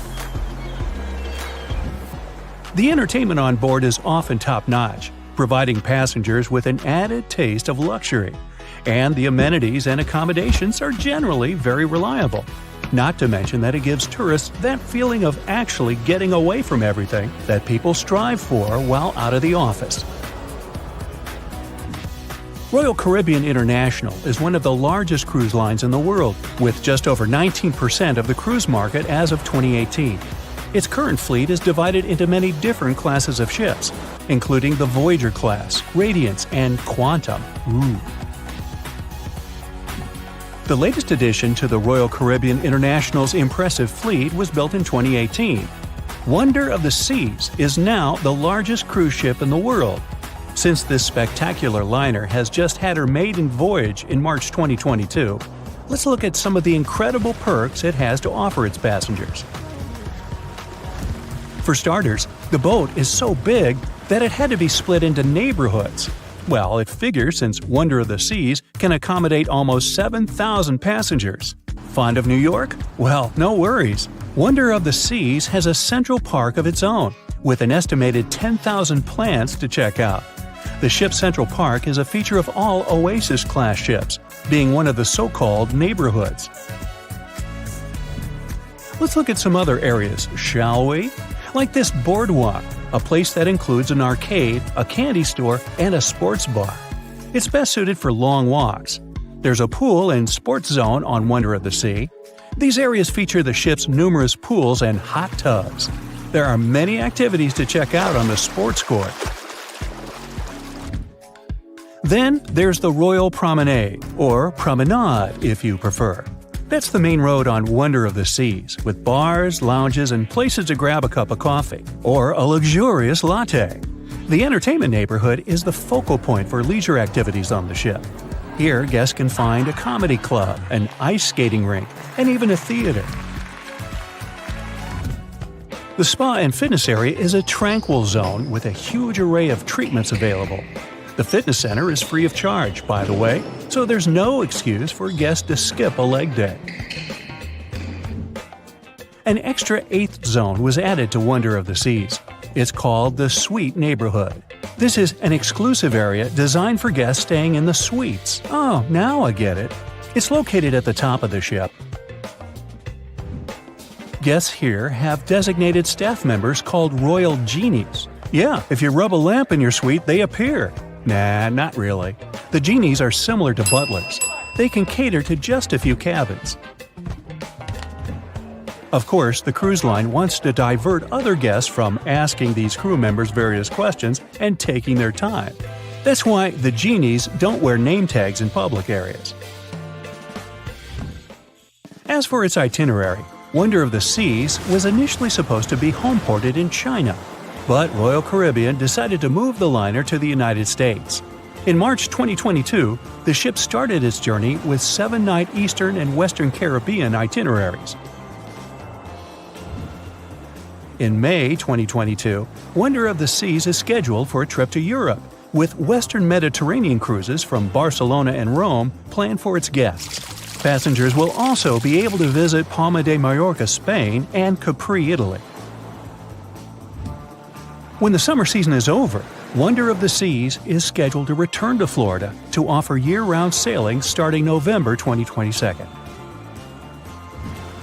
And by the way, there is no truth to the rumor that a special cruise only for highly allergic and hay fever sufferers will be called the Wonder of the Sneeze. Nope, not at all. Now, it's hard to imagine a ship so massive that can accommodate so many amenities on board. For example, the Titanic was the largest ship of its time, measuring 882 feet in length. And Wonder of the Seas is not only 1,188 feet long, it's also 36% taller and 34% wider. Speaking of lifeboats, which I am about to, Titanic had a mere 20 lifeboats on board, which was tragically not enough to fit all the passengers after the ship hit the iceberg. But Wonder of the Seas has an even smaller number of lifeboats, 18 to be precise. Sounds weird and dangerous? Well, not really, given that each of these lifeboats can accommodate up to 370 people. It means that all the passengers and crew members, an estimated 8,000 people if fully booked, are going to be safe in case of an emergency. If we could somehow have a race between the two ships, well, Titanic was in fact the faster ship out of the two, beating Wonder of the Seas by 1 knot per hour. Cruise ship passengers today are more interested in the experience rather than the speed of the boat itself. That's why how fast a ship can travel is not an extremely important aspect nowadays. In terms of costs, Titanic cost around $7.5 million at the time of its construction. It's the equivalent of about $200 million today. How about Wonder of the Seas? Well, it cost a staggering $1.35 billion to build, making it 6 times more expensive than the Titanic. How about we compare ticket prices? Well, in this case, the least expensive ticket on Titanic was £7. It's about $1,000 today. The cheapest ticket on Wonder of the Seas is currently $423, but prices may vary depending on the location, season, itinerary, and how much you tip your royal genie. And I know you were going to ask, how about icebergs? Well, Titanic steamed in the frigid North Atlantic, where you had to be on the lookout for those. Wonder of the Seas will be cruising the balmy Caribbean, where the worst thing you can hit on is 17 and blackjack. Oops, busted. Anyway, set side by side with its other sisters from the Royal Caribbean Fleet, Wonder of the Seas is equally as impressive. The company's earliest ships could host about 2,500 people. This included passengers and the staff. Such ships were Splendor of the Seas, Legends of the Seas, and the smallest of them all, Thumbelina of the Seas. No, wait, that should be Empress of the Seas. Oops, my bad. The largest ships in the company's fleet can now house about 9,000 people altogether. That's almost 3 times the size and capacity of the earlier liners. Wonder of the Seas is one of them, as well as Harmony of the Seas and Symphony of the Seas. Are you seeing a pattern here? Yep, if you ever encounter a ship with Of the Seas in its name, it's safe to assume it belongs to Royal Caribbean. But if it's a can of tuna, it might actually be Chicken of the Sea. Hey, I like tuna. Now, choosing between cruise ships based on their size is like wondering if you should visit your local museum or the Louvre in Paris. It all depends on your preferences. Some families prefer small settings. Others are fan of large spaces that can provide everything they need. Historically, it's equally as exciting how far we've come in terms of maritime transportation. The SS Royal William, for example, was the first boat to ever make a transatlantic voyage almost entirely steam-powered in 1833. And it was a mere 160 feet long and could house roughly 155 passengers. And if the seas were calm, then they were housed less roughly. Similarly, the first modern megaship in the world was the MS Sovereign of the Seas. Launched in 1987, it was only 888 feet long and could carry a little under 3,000 passengers.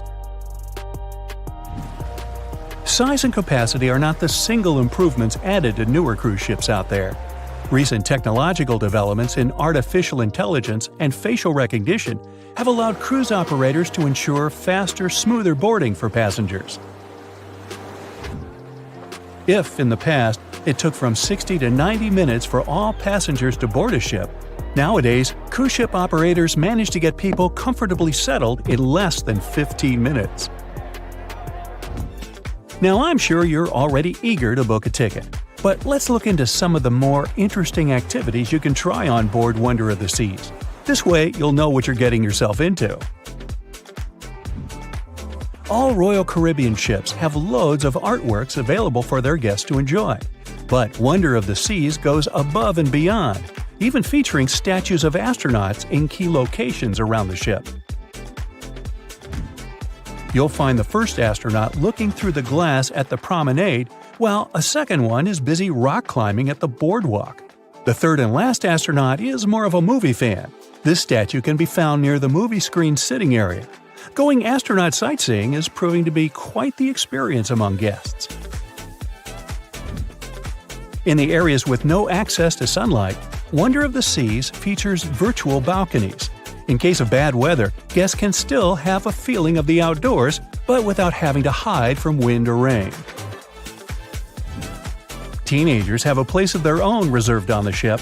There's a special club with a private hot tub, selfie area, games, and comfortable seating.